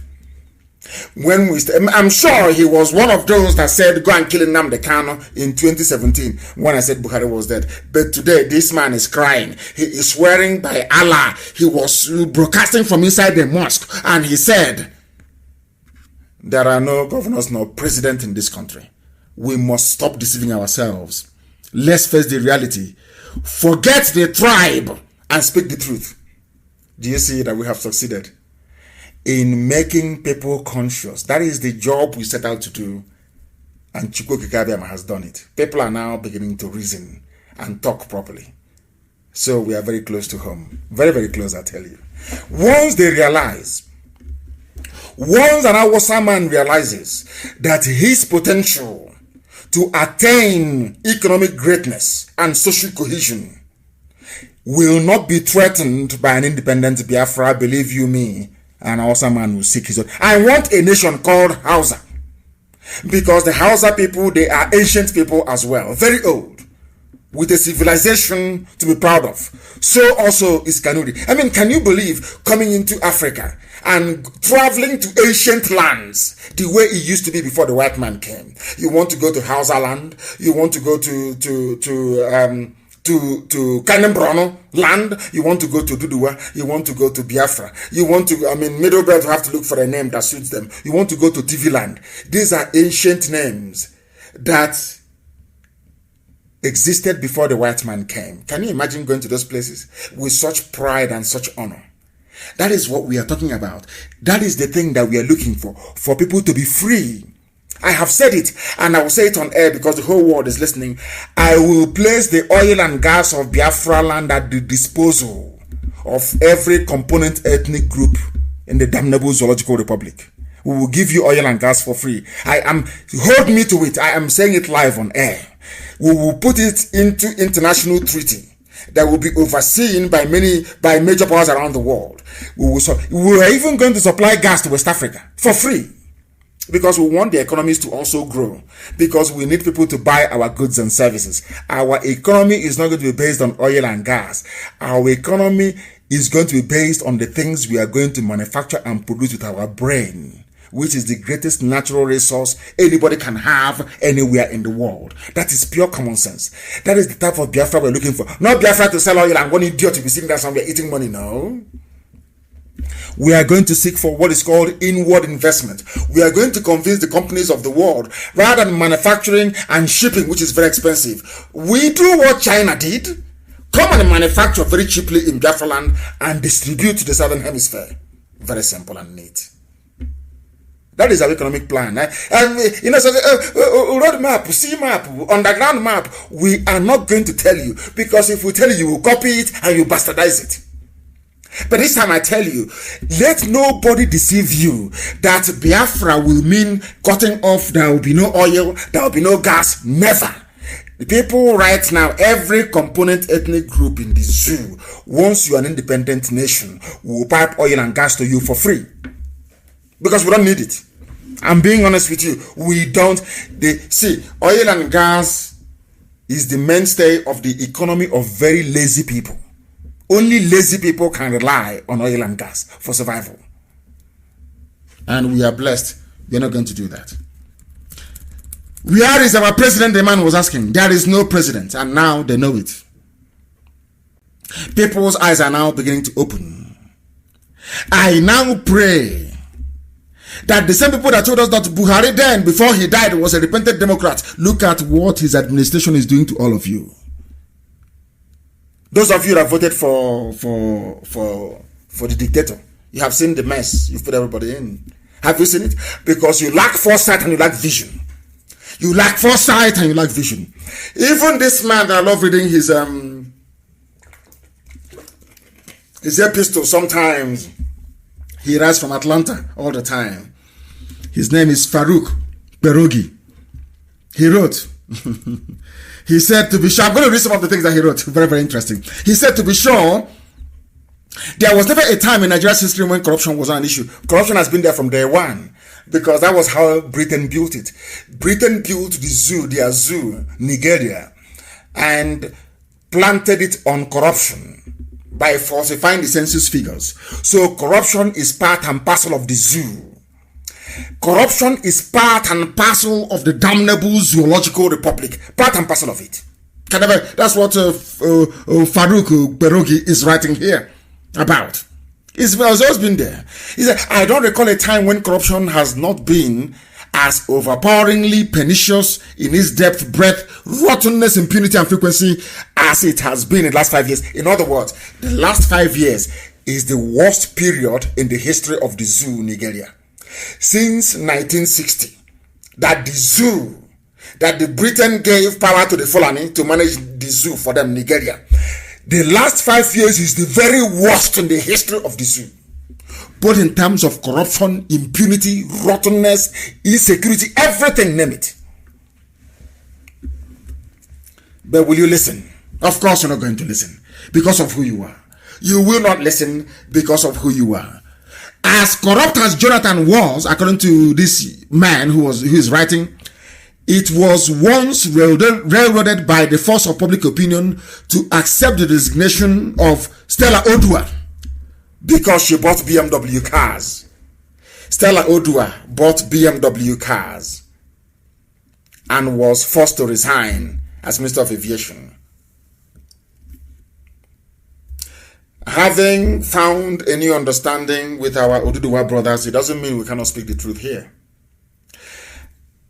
I don't know the reason, I cannot see the reason why newspapers in the West, Yoruba newspapers, cannot call for the resignation of this hush mommy in humanitarian affairs, whatever her name is, that used 850 billion to feed school children. Have they called for her resignation?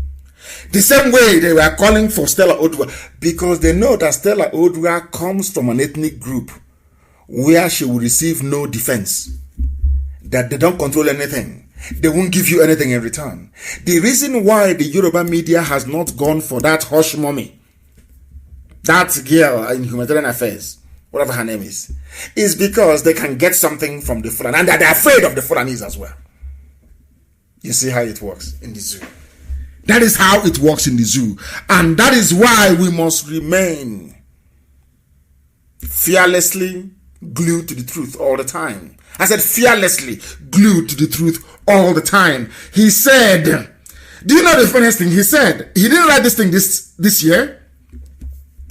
He wrote this very column October 30th, 2017. But everything he wrote here is very, very pertinent today.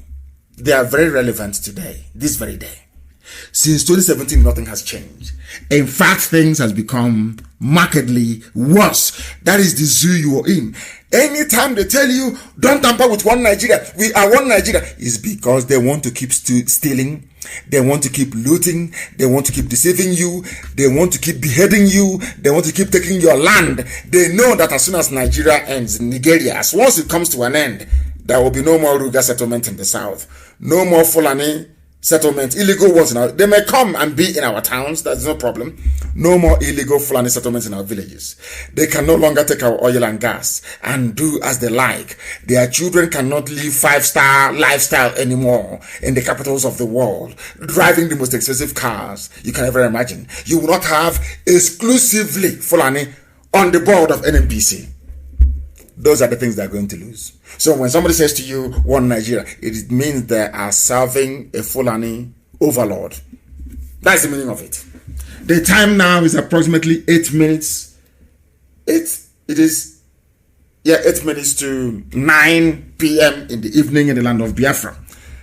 8 minutes to 9 p.m. in the land of Biafra. The whole world is listening. We are live and we are direct. Somebody said that they're tired of the zoo. Is Igbo man still the problem? I'm asking. Is Igbo man still the problem of the zoo? I am asking. They say Biafrans are rebels. Igbo man is the problem. But now you have all agreed that what Ojukwu saw in 66 and 67 is playing out today, isn't it? Can you not see it? Has it now occurred to all of you that the reason why there was a concerted effort to demonize the Igbo man is because the British and their Fulani house niggers, they know that it's only an Igbo man that can save the rest of you in the zoo called Nigeria. I'm saying it without any apology. Only an Igbo man can lead a revolution that will free everybody, the same way an Igbo man did in Haiti and across the Latin world. Even in the USA itself. Is it now very clear to all of you? Is it now very clear to all of you? Those doubting Thomases, is it now very clear? The reason why they chose an Igbo man to demonize an Igbo man is to make your freedom impossible. To make, as they are killing you, as they are cheating you, as they are looting your treasury, they will keep saying to you, oh, an Igbo man is the problem. Igbo man is the problem. Have you seen it now? Even the Hausas are waking up. They are waking up. They are waking up. And my very happiness is that somebody wrote something very, very interesting, which I must read out to some of you. I think it's from Oronta Douglas. No, this is from Oronta Douglas. Oronta Douglas's one I will try and read out later on. It is what somebody said regarding this so-called fake plot, so to speak. Fake plot. They said an Igbo man is coming to take our oil in the south. Somebody responded to them. A southern Biafran, so to speak, responded to them. And he was responding to a Fulani man. A Fulani man wrote, Biafra is Igbo plot to colonize South. And they know that there is nothing called South in this world. They know that South doesn't exist in any map, in any cardinal point. But that's the name they gave them. South, and they're answering. Anyway, in fact, they have abandoned that one these days. North should not cry for us. Our brother is writing. His name is Donald Ekbo. He replied to somebody called Sage Ringim, and he said to him, Biafra is a plot by Igbos to colonize South. Alhaji Sage Ringim. Now, Donald Ekbo responded, North cannot speak for South. He who comes to equity must come with clean hands. He went on to say, Sir, I want to thank you for your concern about the welfare of the people of the South by exposing the plans of the Igbos to recolonize the region as if there was a time Igbos colonized anybody before. Do you see how education is in the zoo? Do you see how warped the minds of zoo people are? But we'll continue. But I'm worried about the sincerity of these your concerns. Because of these worries, let us dissect and carefully assess your statements of fear and concern in 4 segments, so as not to repeat the mistakes of 64, 66, 67 to 70 till date. In your carefully written letter or chat with journalists, as reported in national dailies yesterday, you clearly stated that Igbos want to, 1, that's IPOB. We want to seize the economic prospects of the minority ethnic nationality of the oil-rich region. So now he believes there are ethnic nationalities. No longer South. You see how clever they are. Now, he responded to Ringim. Ekbo said to Ringim, May I remind you that the economic prospect of the South is currently being seized and controlled by your people of the Northern Protectorate of Nigeria.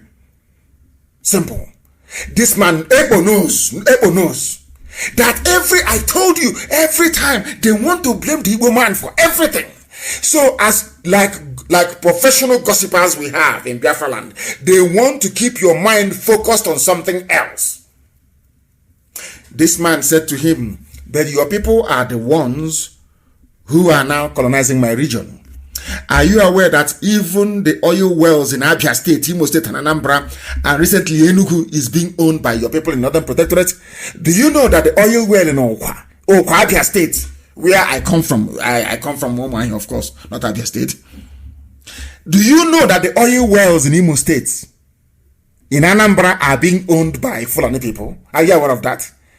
They tell you about one Nigeria. You are aware? That is what our brother Ebo is pointing out to this Janjaweed who was writing and addressing the media and telling them rubbish. And that is what the Zoo media will write. Oh, Nnamdi Kanu, IPOB, you want to colonize the South, you want to capture the region, you want to capture the oil field. They have forgotten that Abia State has oil field. Oh, they have forgotten that Imo State has oil field. They have forgotten that Anambra is oil, Enugu is oil, Ebonyi is oil. They will never tell you that.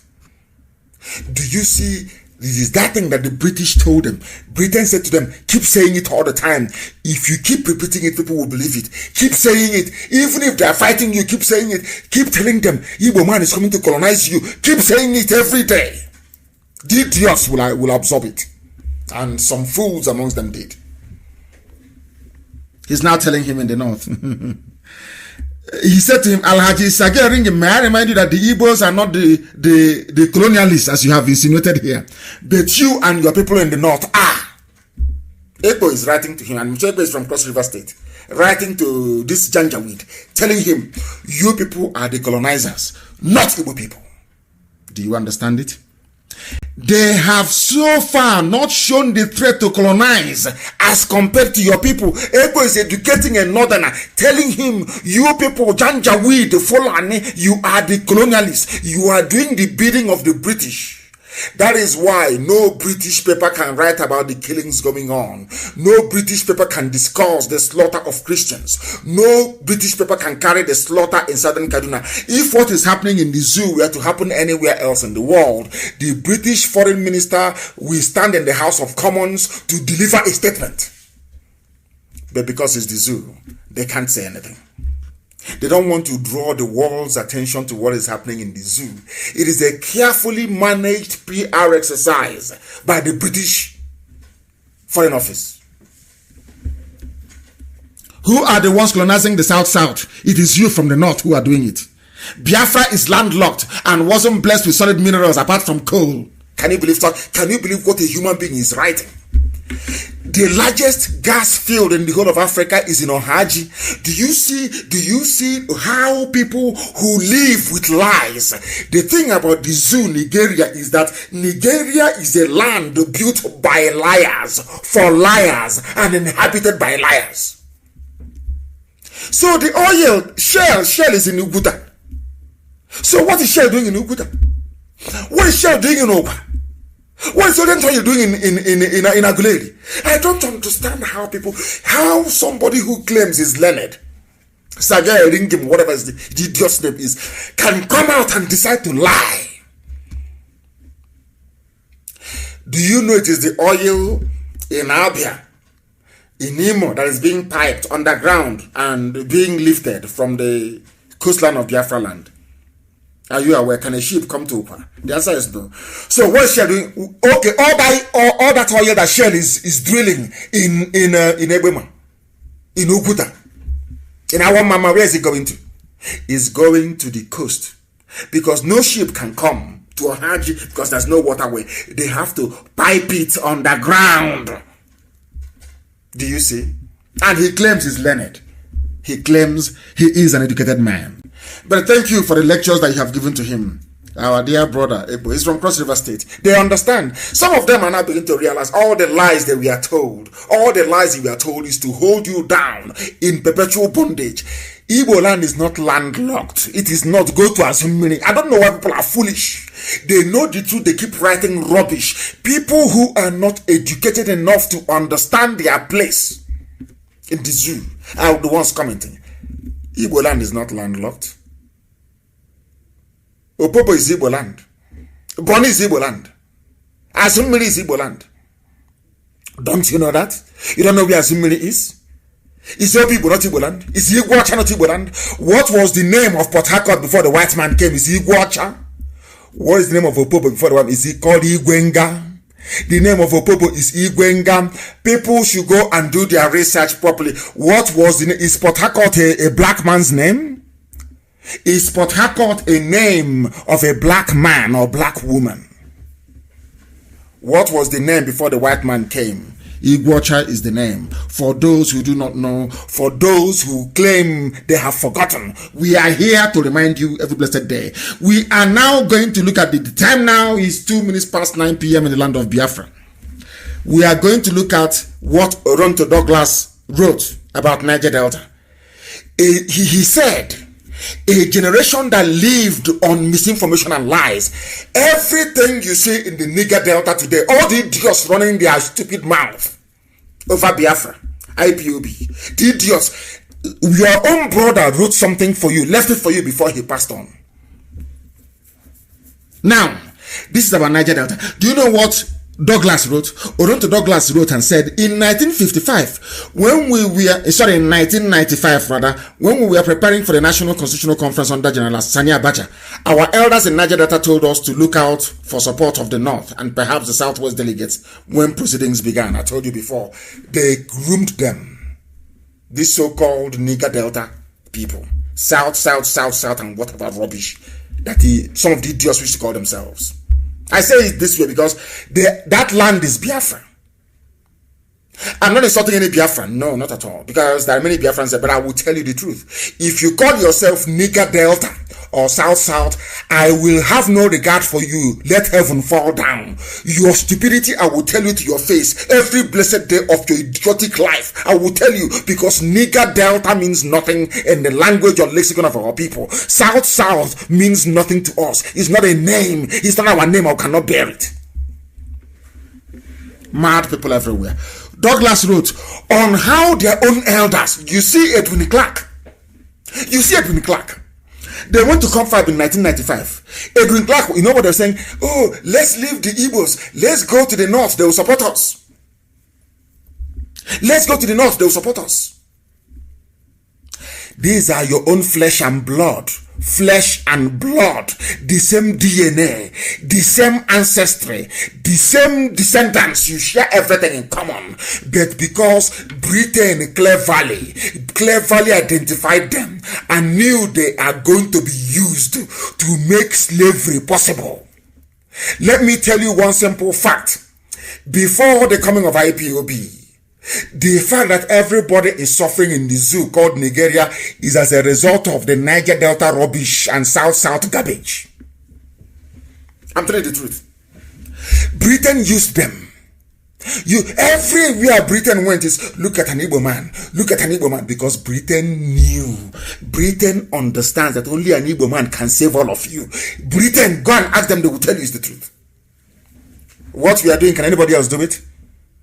I'm asking all of you who are listening, what we are doing with IPOB, can any other group of people do it? I'm not boasting, I'm just telling you the fact. You cannot do it. Not now, not tomorrow, not ever. We are here to save all of you, even from your own ignorance. This is what our brother is writing. Do you know Edwin Clark? You're seeing that man, Edwin Clark, told their so-called Niger Delta delegates, let us look to the north for help. Let us not go to the Igbos. Now, listen. The understanding was that our southeastern brothers are always against us and will never support us. Who told them that? I don't know. Do you see how people go about carrying rubbish in their brain? If you come now and ask them, you say, oh, IPOB hates everybody. But they know we don't. We are the ones fighting for those Christians who are being killed. We are fighting for people in southern Kaduna. I am fighting for an Hausa man to be free. I am fighting for a Kanuri man to be free. I am fighting for Duduwa to be free. But they lie, they keep lying and lying and lying, and some of these idiots, they absorb it. Listen to what Oronta Douglas said. He said, when they got to the conference, they asked for 25% derivation. But before they went, they said they know to support them. Oduduwa will support them. But as they got to the conference, they said, we are the oil producing states. We want 25% derivation, which means you give us 25% of all the revenue that accrues from the oil sales you're making from our land. No northerner supported them. No southwestern delegate supported them. To our surprise, according to Oronta Douglas, the Southeast gave us block support 100%. The same, before they left, they said, no, don't trust the Igbo. So the only people that gave them 100% support in Abuja were the Igbo people, their own brothers and sisters. Are you seeing it? Let me continue. To our surprise, the Southeast gave us block 100% support, and we decided to stage a walkout. Because the North said no, the West said no, and the Igbos came with us and said yes. When we decided and said we're going to walk out, do you know who walked out with us? Our Igbo brothers walked out with us. Did you read this in a newspaper somewhere? No, because they know that the Yoruba media understand if we write this, it will unite Biafra together. The Igbo man will come closer together with all our people in the so-called Niger Delta. That will be one family again. They didn't write about this thing. Nobody knew. But Oronta Douglas very bravely wrote about it. Are you following? We are here to dismantle all the lies of the zoo. That's our job. That is my job. Do you know that it was the same Igbo people that some people from Niger Delta said, no, don't trust them. We trust the Fulani, we trust the North, we trust the West. When they got there, the North disappointed them, West disappointed them. It was those their rejected brothers from Igbo that gave them 100% support. Even when they got upset and said they are walking out, their Igbo brothers followed them and walked out. Did you read about it anywhere? No, but it's here. And I thank Chidi Kali. I saw it from it's Chidi Kali that posted it. I got it from his page. I saw this, but it's everywhere now. I understand maybe they're friends. I saw it from there. So when I take something from somewhere, I reference the person. That's where we got it from. He was the one that posted it. Where I saw it, I don't know if it's been originally published somewhere else before. I don't know. Now listen, General Sani Abacha then intervened and gave us 13% derivation we're enjoying today because of the help of the Igbo people. We, in conjunction with Niger Delta, as they call themselves, but I call it the entire Biafran family, of course. It is confusing that what our elders told us was different from reality. Do you know that what Edwin Clark was telling his own people about his own flesh and blood, the Igbo people? We are wrong. They now knew. When they got to Abuja, they saw the way the Igbo delegates behaved. They said, oh my God, I never knew that things are like this. They now knew that their elders were lying to them. Every garbage your grandfather must have told you about an Igbo man, about the so-called Southeast, is a lie. It was proven in 1995 in Abuja. Proven beyond every reasonable doubt. It is a shame, isn't it? But it is not late to make the wrongs right.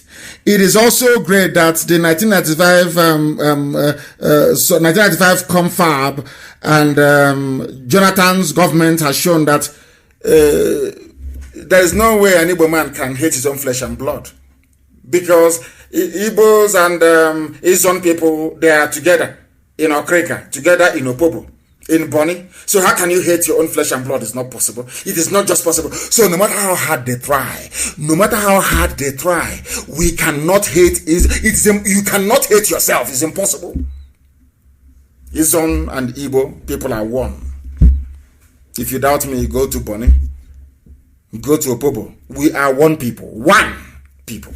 For your information. Who voted for Jonathan en bloc? Jonathan is from the so-called Niger Delta South rubbish. Who voted 100% for Jonathan? The same people that you're talking rubbish against. because you don't have brain, you don't have sense. It's your guilty conscience. When we started Radio Biafra, I said it about Ikwere land.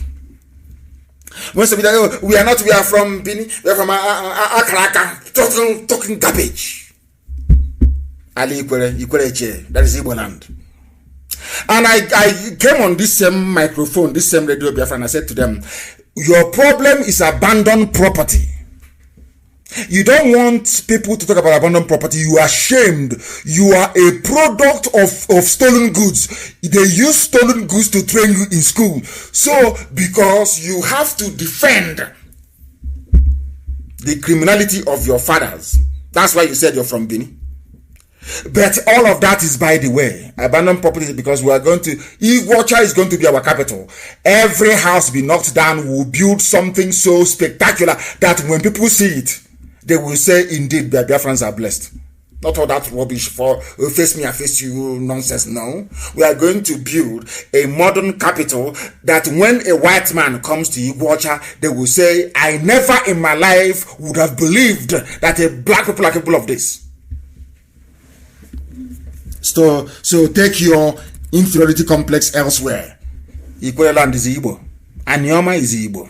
If you say you're from Bini, pack your things and go to Bini and live in Bini. If you say you're from Bini, go to Bini and live there. Your name is Ikechuku, your name is Amechi, your name is Wike. You want to go and join people who are Iguafon. Is your brain correct at all? Does it mean you cannot listen?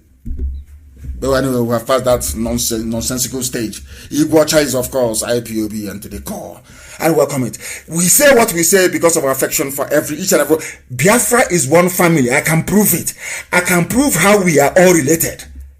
I can prove it anytime, anywhere, any place. Others cannot say the same for themselves. We must preach this very gospel because heaven is bearing us. 30 minutes past 9 p.m. in the land of Biafra, we must preach it. For very many years, they have spent time deceiving all of you. They told Efik people in Calabar, Igbo man is your problem. Today, we have reason to liberate everybody, not just Igbo people, but the entire Biafran family.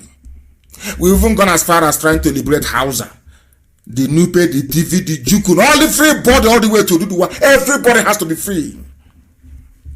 Everybody. These are the same people that we are mocking us, that we don't have enough land. Look at Opa, they have taken. Everywhere they have taken our land. We are chasing them away from Ebonyi State. Have you not seen it? We've discovered where they loaded their weapons in Abakaliki. If you don't know, some of you don't know what we are doing. Because if we say it now, they'll take it, they'll cut it out and say, oh, look at Nnamdi Kanu, he said it's peaceful. Can you see how violent they are? That is all they are waiting for. They are actually gossipers. That's all they want in life. So they can write the State Department. They can write Pompeo. That's all they know what to do. They cannot write Pompeo complaining about Fulani raping and killing their sisters. No, they won't. It's writing Nnamdi Kanu. His members, we are somewhere intimidating people. They're a terrorist group. Somebody is writing to State Department in America, asking them not to give me visa. And the idiots will come out and say they're fighting for Biafra. That's who they are. And we shall keep exposing them. Sometimes I wonder, given what's happening in Okwa West, sometimes I wonder if Fulani is actually the problem. Or the zoo animals, those that call themselves Nigerians. Who is the problem? Let me tell you why I'm saying this. Because you would expect journalists to be very sensible and very reasonable. But after the criminality of Ismaila Issa Funtua, Nigerian journalists who every day will write that things are bad, corruption is everywhere, they went and named a building. They named the building, the NUJ building after Funtua, who is a confirmed looter. He took over Etisalat, they call 9 Mobile, by not paying anything. A criminal extraordinaire. The same journalists who every day they were writing to us, your corruption is everywhere. Let's say the same journalists in the zoo, they are immortalizing a man who epitomized corruption, looting, and criminality, or brigandry, so to speak. You see them? The country is bad. Let's move it forward. Let's do something. But they are the ones promoting criminality. by naming their building after Isafuntua, the same way that they named the stadium in Kanu after Abacha. That's how they reason. That is how they reason. Zoological Republic. What I'm saying tonight is that Fulani is in the minority. If they had good intentions or ability to govern properly, there won't be a problem. But they epitomize mediocrity and the irredeemable primitivism of a black African. That's who they are. Primitive people. All they need to loot. They loot. After how many years of funding research, all the place was Kilishi research after many years. I keep asking you, those of you campaigning for Fulani president all the time, I keep asking some of you, you know, if you say that something is sweet or nice, you tell us what it tastes like. I asked you every time, is the Fulani man that will come out, vote me as the president, and I keep asking you, you want to fix the economy? Okay, yes. Name one renowned Fulani economist. That's none. You want to industrialize the zoo, Nigeria? Yes. Name one Fulani scientist. You know, none. Name one Fulani poet. You know, none. If they cannot produce all these people, how do you trust them to produce somebody who can be a president? Simple, common question that I expect those with common sense to be able to answer. But they cannot answer it. They cannot answer it. Let me tell you why I tell you every day that your average Nigerian is a mental case. I want to let you understand that being a Nigerian, if I see you, I hate you anyway. Once you say I'm a Nigerian, ask those who claim they're my friends. Once you start writing rubbish and we Nigerians, I'm a Nigerian, I cut off from you. I know you're not reasonable. Once you say I am a Nigerian or a proud Nigerian, I know from that day onwards you're not a human being. You cannot reason very well. Number one, no black man created Nigeria. It's the British. And the word or the name Nigeria is an insult. It's a slow, it's nigger. Go and check it.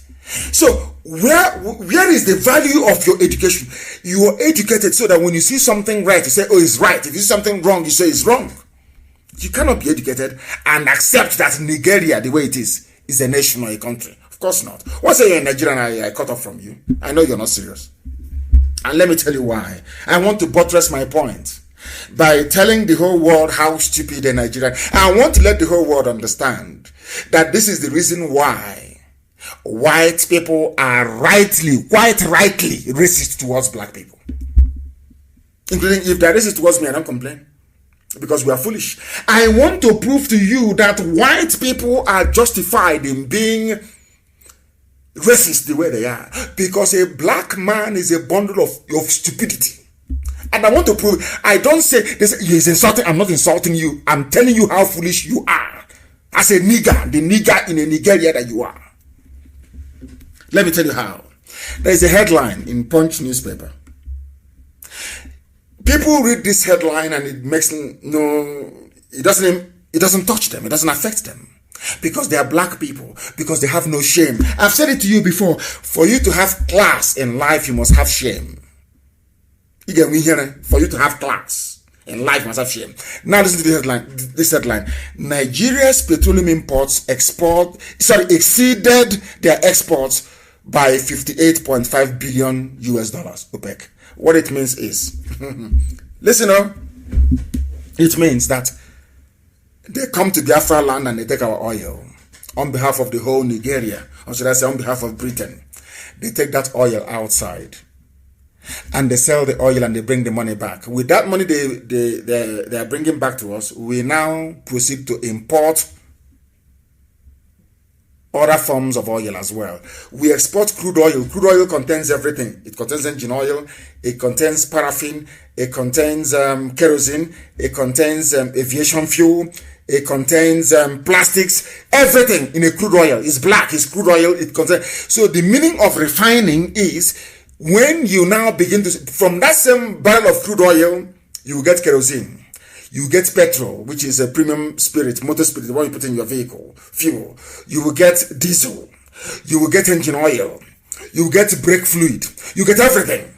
Now, do you know what Nigerians are doing? They export crude oil. They now import kerosene separately, petrol separately, the one you put in your car. They import aviation fuel, the one you put in aeroplane separately. The one they call, is it paraffin or whatever it's called, separately. Engine oil separate.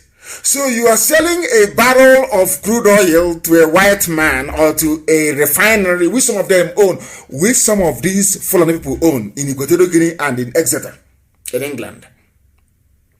They export the oil to their own refineries. That is how wicked they are. Meanwhile, the foreign refineries they have is not working. Iguacha, One, Warre, and Kaduna not working, but they're paying the workers. Now listen to the stupidity of a black man. I want you to understand how condemned the zoo is. I want you to hate Nigeria with every passion, with every sinew in your body, because what they have done to your brain is irredeemable. You know what they do? They export 1 barrel of crude oil for, let's say about $40. Then they send that barrel of crude oil to the refinery that they own in Exeter in England. They don't refine because no refinery is working. As they send the barrel out, 1 crude oil, $50. The refinery in Exeter in England will refine the oil. And then the same zoo, Nigerians, these monkeys, will now say, oh, we want a barrel of kerosene, a barrel of aviation fuel. A barrel of aviation fuel is maybe $30. A barrel of, let's say, kerosene is maybe $30. Now you have spent $60 buying the same thing that you could have refined and provided jobs for your people in your village. No, you export it for $40 and you import only 2 products back for $60. Does that make sense to you? Do you now see how foolish a black man is? Do you see the reason why I say that Nigerians are animals? Do you see the reason? I don't wake up and say it. News like this drives me insane. You have refineries where you could have refined all this your oil and provided kerosene even at a subsidized rate to people to use to generate electricity. No, they export it, and a barrel contains many products. Don't forget, they're only importing 2 back. And out of that 2 they're bringing back, they are spending $20 more. That is why they claim they have no reserve. They claim they are borrowing money. And they are spending 58.5 billion more importing finished products when they have the refineries to do it. Now tell me if those people are human beings or not. Do you now see how foolish the zoo is? Do you see why I call Nigerians animals? Do you understand? Do you see the reason why when somebody says I'm a Nigerian, I look at you as a complete idiot? You have 4 refineries, not 1, 4. And you're sending this crude oil to a refinery as well. The same thing you have in One, the same refinery in Iguacha. And you're importing only 2 products back, kerosene and aviation fuel, because you don't have any refining capacity. Now ask yourself, who is stopping the refinery in Iguacha from working? Who is stopping Kaduna refinery from working? Ask yourself that question. The day you answer that question, that day your eyes will open. That day you will know how stupid a black man is. That day you will know that Nigeria, you call it, is a curse, is a burden on your soul. That is who we are. Because we speak the truth. They want to steal. They want to make your life a misery. They want to loot. But they come out and they tell you, Igbo man is your problem. Let's support one Nigeria. But you cannot see what they're doing because you are foolish. Because you're a black man or black woman. Because you're from a zoo. Your brain is not working properly. Shameful. Very, very shameful. And remember, once they finish doing all this nonsense, they cannot grow the economy. They don't know what political economy is all about. They don't know. They have no idea how an economy can be grown. They have no. That is why, please, can you publish that picture of a bridge they commissioned in Adamawa? Osisi wood, ordinary wood, that a local capital can do. He said he built it for 10 million. And they had the temerity to put ribbon on it and to use scissors to cut the ribbon. People without, when a white man sees this, tell me why they will not kneel down on your neck and kill you. Because as I'm looking at this thing, I am hating this people the more. There is a level of stupidity that somebody will exhibit. You will know that that person is not fit to be called a human being. That's what that. Look at the bridge. Wooden, wood. Ordinary carpenter can do it. They said they spent 10 million naira. The wood they use there is not up to 20,000 naira wood. And labor. This very bridge will not cost up to 10,000 naira. But they said they spent 10 million. And the idiot had the temerity to put a ribbon on this wooden bridge and to use scissors to cut it, to declare it open. And people are clapping. He's an elite. He's a political leader. He is elite. These are the people that inhabit the zoo. And you're telling me I should belong in a country with such people? God punish all of you idiots. I will belong to a country with these idiots? You are insane. All of you are insane. Mad people everywhere. This UG black people as useless as ever. Where is Osibajo? Nobody can tell us where he is. This is somebody wrote is Professor Osibajo and Jubril al-Sudani, because there is no president, there is no direction, there is no economic policy, nothing. It's loot as much as you like. And if the army cannot contain you, we'll send terrorists to kill you. And you fools wake up in the zoo every blessed day thinking an Igbo man is your problem, or thinking that IPOB is your problem. That's how foolish some of you are. And I feel sorry for you. And they are now planning to borrow more money. But they are now going to borrow more money. As the loan they have collected, their debts have now hit 33 trillion. They want to borrow money. You borrow money. You sell crude oil. You go and import kerosene and PMS, premium motor spirit.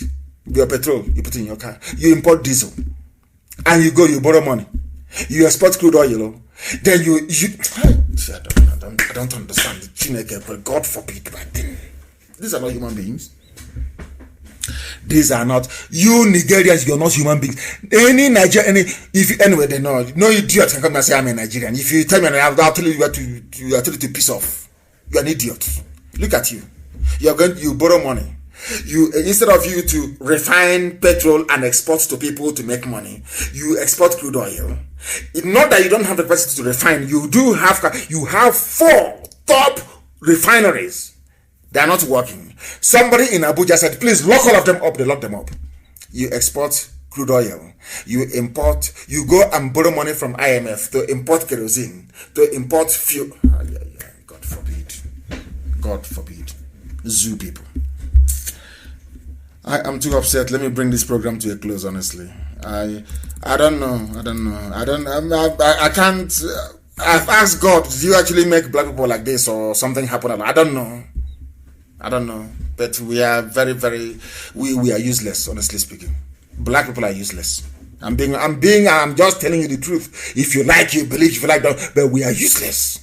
That is why you export crude oil and you import refined products. When you have refineries and you have the temerity to go to World Bank, to go to IMF, to borrow money to import something that you could produce at home. God forbid you people. I have a few special announcements to make this very evening. I am warning our people that Fulani terrorists, in conjunction with the zoo, Fulani armed forces, have teamed up to take advantage of what transpired in Oba, to be launching surprise attacks on our volunteers in the name of cultism. Because I came on air and said that what happened in Oba, we are called. Do you know what I have done? The Nigerian police and Nigerian army have now teamed up with Miyeti Yala. In the evenings, they will take their machete in camouflage, civilian clothing. They go out and start attacking people and killing people. And if they say, we are being caught. And that is why this very evening, as I've said before, that the zoo newspapers will not talk about it. The gossipers we have won't talk about it. But anytime we encounter them again, they attacked people in Obo. That was yesterday, if I'm not mistaken. People coming from burial. I am warning the British. I am warning Nigerian newspaper proprietors, because they will write rubbish as usual. Anywhere we encounter people, Nigerian police claiming they are caught with machete to kill our people, we will kill them. I'm telling you this night, we will kill them. And I'm telling our volunteers, anywhere you encounter any idiot that attacks you or says they are doing cultism, kill that very person there and then. Let me go to America and justify it. Kill them. Tell them that's so. Kill that idiot. If they come to kill you, you kill them. It's called self-defense. Let me see the idiots that will speak against it. Since they are blind. They attacked us in Obo. We have the pictures. We have the video of the attack. They claim they are being caught because of what happened in Oba. You see how Fulani behave? Then they now go to villages, they lay ambush, they attack our people. They say, oh, we are caught. We are caught this from Obo. They won't go free next time. There is nothing like cultism in our land. Politicians and their Fulani masters are using Fulani terrorists and members of SARS to launch attacks against IPOB. The day we respond, I am sure that BBC Igbo and BBC Pidgin will now find time to go and interview people. They will twist it to their own advantage in their mission to demonize IPOB. Now that we are being attacked, nobody's talking. Now we are being attacked indiscriminately, nobody's talking. I hope they understand that. They have been inflicting grievous bodily harm on our people in the name of cultism. The day we respond now, the idiots, their mouth to start popping like popcorn. But now, they won't say it. And I'm asking our volunteer command, anywhere, any village, where the Janjaweed, the Fulani police will go and hide and say, we are doing cultism to attack our people, you will find them that very night and you will kill all of them. That same night. Let me go. Let me go to America and to EU to justify their death. Because this nonsense is too much. This is called self-defense. They can't keep killing us and we keep quiet. It's not just because they will kill all of us now. It's not possible. We can't do that. Let them copy out. You know what they do in the zoo? They will now copy out this part of my speech and they will send it to foreign missions. But I will come back on Wednesday to repeat what I've just said. If you come to us in the name of cultism to attack us with machete to kill us, we will kill you. As simple as that. That thing that will happen in the year 2030, let it happen in 2020. What sort of rubbish is this? And thank you all for listening this very night. We have come to the end of our program. And as always, and without hesitation, with every affirmation and conviction that what we are doing is right, I state categorically without any equivocation that Biafra is indeed our religion. Here on Radio Biafra is where we worship, because Elohim Chukwu Okike Abiyama is our God.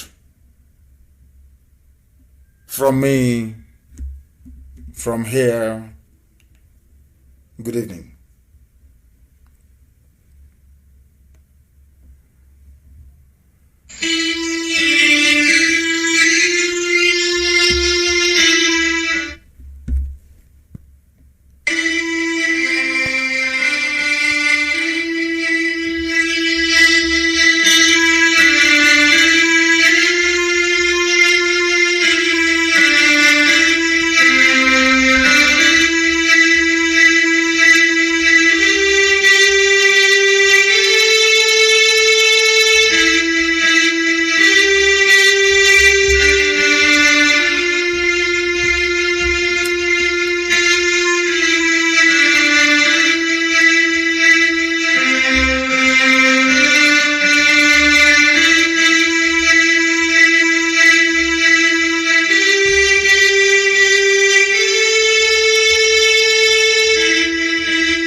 Good evening, wonderful people, great Biafrans, wherever you are on this very planet Earth, ravaged by coronavirus, of course, filled with the uncertainty of 5G technology, not minding the pestilence, the misunderstanding, the difficulties associated with clear-cut communication in this very trying period. I welcome each and every one of you, regardless of where you are domiciled. I say good morning, good afternoon, good evening, and good night to some of you. Because unlike any other platform, unlike any other broadcasting medium, out of Africa will remain the one and only Radio Biafra, the only media platform that can boast of listenership across each and every time zone on the face of this very earth. I welcome you sincerely from the bottom of my heart. And as I do so, I would also wish and like you to welcome other people who are close to you. If you're having difficulties accessing this very live presentation this very evening, because the time now in Biafra land is 11 minutes past 7 p.m. in the evening. Wherever you are, it should be the same number of minutes past each and every hour. Elohim is very graceful towards us. Very gracious indeed. Ever loving, ever caring, preserving those that believe in him. A lot of things are happening. I am not in the very finest of moods because of the destruction, the death, and the mayhem being wrought upon defenseless and hungry families back in Biafra land. There was a picture that I saw before I came on air. I was so distressed that I was beside myself with rage. An old woman had her skull cracked open by the vandals and the wild beasts from the north in military and in police uniform. What is happening is sad and it is regrettable. But this gospel we must preach this very evening because we are under divine mandate to do so. If heaven gives us a message, it is our responsibility and duty to deliver it to the living.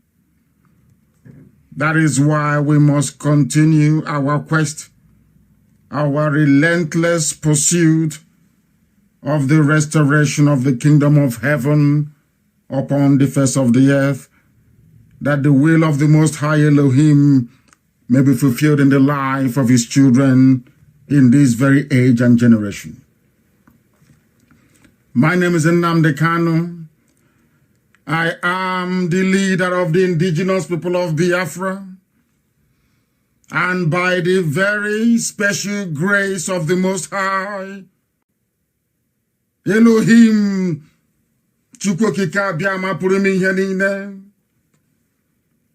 a servant of the wonderful people of Biafra, I welcome you. Good morning, good afternoon, good evening, and good night to some of you.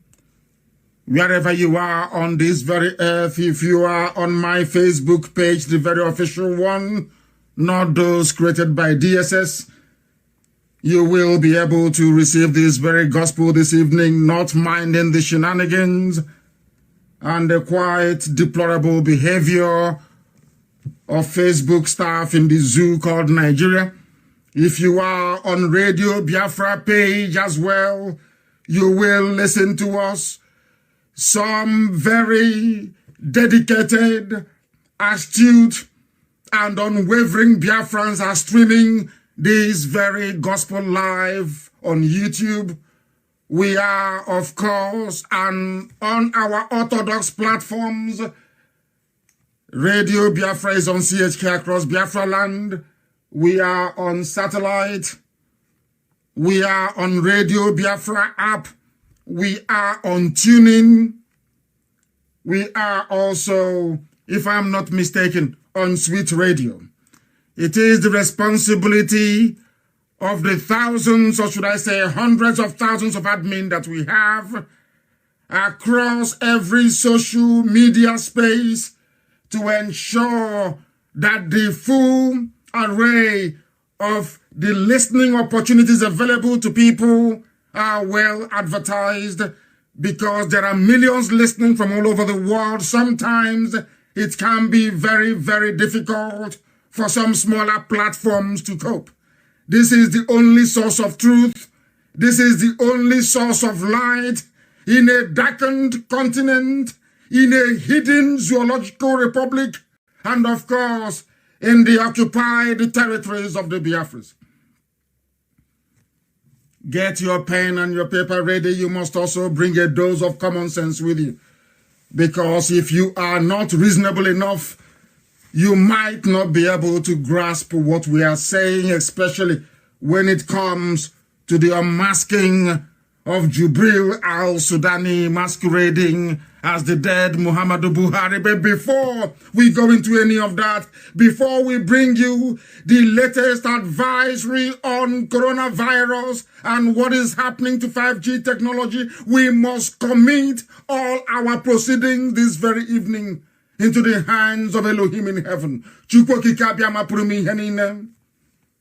That only him may guide us.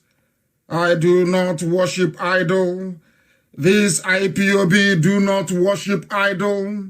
We only worship the one indivisible God, the same God of Yahweh Yeshua, the same God of Abraham, of Isaac, and of Jacob, the same God of Eri. The same God upon which the foundation of Biafra was anchored. The same God that never changes. The same yesterday, today, and forevermore. The same God that was before time began. The source of everything that you see around you, or that your mind can possibly imagine. This evening we pray. Chineke na nke pụrụ ihe niile, onye ọ bụ naanị ya na-agwọ ọrịa, onye ọ bụ naanị ya na-ekwe ka ihe ya wee chaa n'ime ndụ ndị niile bụ ndị na-arịa ọrịa n'oge awa n'ụwa niile. Ndị niile bụ ndị kpughere onwe ha, ma ọ bụ site na amaghị ama, ma ọ bụ site na mgbụgba nke ekwensu n'ime obodo ndị niile dị iche iche. wee were coronavirus weta n'ụmụ ndị mmadụ nna m kebere dị ngọzi ndị na-ebutere ọrịa onye nwe anyị na Chineke nna nke igwe anyị na-arịọ gị ka iwe gwọọ ha kama anyị na-ekpere ya ekpere wee karịsịchaa wee na-asị gị biko chebe Biafra, chebe ụmụ gị bụ ndị Biafra ebe niile ha nọ n'ụwa niile, chebe ndị ezi omume, chebe ndị niile bụ ndị na-agwọ ọrịa, ma ndị dibịa nke oyibo ma nke ndị be anyị nna nke ebere dị ngọzi bụ ndị na-elekọta niile bụ ndị na-arịa ahụ coronavirus. Anyị wee na-arịọ gị nna nke ebere ka i wee chụghachi ihe azụ n'ime ndụ ụmụ gị niile, ka i wee dobe anyị ndụ n'ala nke ndị dị ndụ, ka i wee chebe IPOB eze ebube dị ngọzi, ka Biafra nke gị onwe gị kwere anyị na nkwa wee bịa ọsịsọ ọsịsọ atụfughị mgbe ezi Chineke nna nke anyị na-efe wee na-akpụ isi ala anya. N'ihi na anyị enweghị chi ọzọ ma ọ bụghị naanị gị, o nweghị onye ọzọ anyị na-akpụ isi ala anya ewezụga gị, onye nwe m na Chineke nna nke igwe, onye na-eleta ụmụ ya bụ ndị IPOB n'ụwa niile. Biko bịa ka iwe gọzie ndị gị, bịa ka iwe kpuchigide anyị nna nke ebere, bịa ka iwe mee ka ndị ịnyanya niile bụ ndị na-arịa ahụ ọjọọ kwere n'ihi ọrịa gbataranụ ka ha wee si n'ute ọrịa wee kunie, ka ha wee gbakee, ka iwe gọzie ka ha rabụ ndị na-arịa ọrịa, ka iwe were aka agwọmọrịa gị nna nke ebere wee leta ha, ka iwe gọzie mkpụrụ obi ha wee bulie mmụọ ha elu onye nwe m na Chineke nna. N'ihi na amaghị ebe ọrịa nke a si bịa, amaghị maọbụ mmadụ dị ndụ mere ya maọbụ ekwensu butere onye nwe m na Chineke nna bi n'igwe. Bikonu bịa ka iwe mere ụmụ gị ebere na ọba asụsụ eluigwe ka anyị ji wee na-efe gị wee na-aja gị mma. Anyị wee na-arịọ gị eze ndị eze na-asị gị biko ma ọsọ ọsọ ka iwe bịa zọpụta ndị gị, bịakwanụ ngwa ngwa ka iwe bịa nyere anyị aka. Lekwa ka ha rabụ ndị na-agba anyị mgbe okpuru, lekwa ka ha rabụ ndị kụniri si na Biafra agaghị abịa. Onye nwe m na Chineke nna nke igwe, bịa ka iwe etinye ndị dị etu a n'ụzọ ihere, bịakwa ka iwe etinye ọgba aghara n'elu ọgba aghara n'ime ndụ dị etu a, tụmadị ndị na-achị obodo ekwensị bụ zuu Naijiria. Bịa ka iwe ghasasị atụmatụ ọjọọ ha niile, bịa ka iwe chụghachi ha azụ n'ihere nke onwe ha nna nke ebere dị ngọzi bụ ka ha rabụ ndị na-achị ụmụ gị ọchị, na-asị lekwe ka ha si wee na-ezuzu, wee na-asị na ndị na-achọ nwere onwe bụ ndị nzuzu. Onye nwe m na Chineke nna ka iberibe ndị dị etu a wee mụbaa n'ime ndụ ha. Ma lekwa anyị onwe anyị bụ ndị na-achọ iru gị, lekwa ụmụ gị bụ ndị Biafra n'ụwa niile, ndị ji gị wee nwee ntụkwasị obi, ndị na-achọta ịhụnanya na ebere n'iru gị eze ebube dị ngọzi. Anyị onwe anyị bụ ndị nwe ezi ịhụnanya ebe nzọpụta gị nọ. Ọbịa mere mgbe niile anyị na-asị nna nke dị nsọ na anyị ga-ebuli gị elu. Chineke nna nke igwe anyị ga-ebuli gị elu. Onye kere eluigwe maka elu ụwa anyị ga-ebuli gị elu. Anyị bụ ụmụ ogbenye wee nọ na nnukwu mkpa ezi Chineke nna dị ngọzi. Biko bịa ọsọ ọsọ Elohim ọbasi bi n'igwe ka igwe zọpụta ndị gị, n'ihi na anyị enweghị onye nzọpụta wezụga gị. Biko na-atụfukwala mgbe, nara otuto, nara nsọpụrụ, nara ịja mma onye kere eluigwe maka elu ụwa, site n'ebighị ebi ma ruo n'ebighị ebi. That was the language of heaven for those who may not know, for those who do not know and seeking to know. That is the language of heaven. This is Radio Biafra. We are live and direct, and we will dissect the zoo, not minding that there is a pandemic sweeping all across this very planet, giving a lot of people like us concern for the well-being of the children of God in heaven. That only God knows everything. He is ever merciful. And our prayer this evening is that the Lord God in heaven will have mercy upon us. Have mercy upon your children. That is our prayer now and always. You must listen very attentively this evening. It is very, very important. If you are not attentive, if your faculties are not switched on, there is no way you can follow this very gospel. There is no way you can understand it. If you have come with your pen and paper, you are a very good student, and unto those people shall this very knowledge be impacted this evening. We start by laying the foundation of coronavirus that the world may understand. Everything we preach here is the truth. not minding the very best efforts of the rulers of the damnable zoological republic to try to spin it. Otherwise, the truth remains that on this very platform we do not lie, cannot lie, because we're not allowed to. We are under divine instruction. You must listen this very evening and listen very, very carefully, because a lot is happening. A lot is happening. A lot is happening. And unless you follow this very carefully, you will become a victim of some of the conspiracy theory being woven all over the place by people who are too lazy to understand what is happening. Coronavirus came from China. Listen very carefully, please. Coronavirus came from China, from the Wuhan laboratory in China. That's where it came from. Some of you may also have heard of a man called Mr. Lieber. I don't know if you have heard about him. He's a scientist being funded by the US government, the US military, and more critically, Bill Gates. Are you listening very carefully this evening? And I will tell you the reason why I dropped the name of Bill Gates this very evening in our discussion. It is very, very vital, very, very critical that you understand it.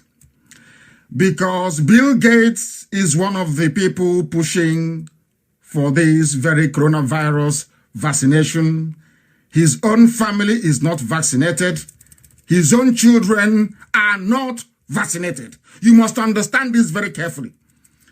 And this very disease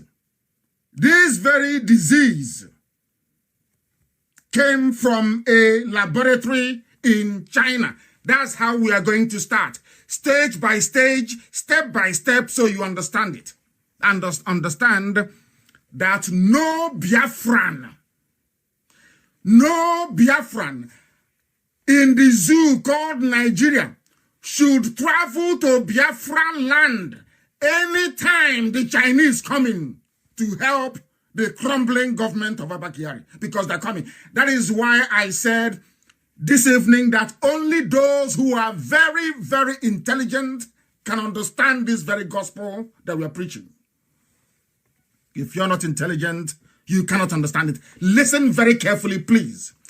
Any day the Chinese come into the zoo to help anybody with coronavirus, you know that men, women, and children will die. And I will tell you the reason why I said so. That was what they did to us with HIV. They did the same thing to us with Ebola. And as I shall point out, I will attempt to point out later, it was only when the rebels in Congo killed the people hiding under UN and poisoning and infecting our people did Ebola stop in Africa. Some of you don't know, but this evening I will tell you.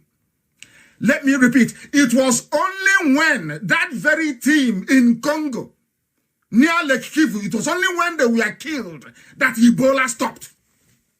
Forget all the nonsense they are telling you on Radio Biafra. After painstaking research and evaluation, what we are giving you are the raw facts, so that nobody, no single human being will be under any illusion as to what awaits Africa. They have come to decimate and destroy Africa completely. They have come to take 10 million lives. That's what they said they are coming for. 10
Wonderful people, great Biafrans, wherever you are, on the face of this very planet we call Earth, we welcome you to hopefully another expositorily explosive broadcast this very evening. I say good morning, good afternoon, good evening, and good night to some of you.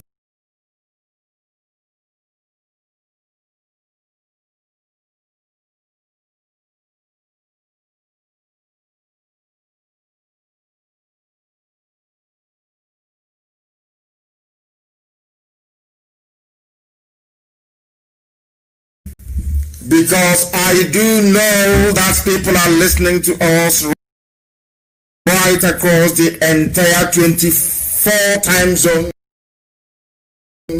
on this very planet.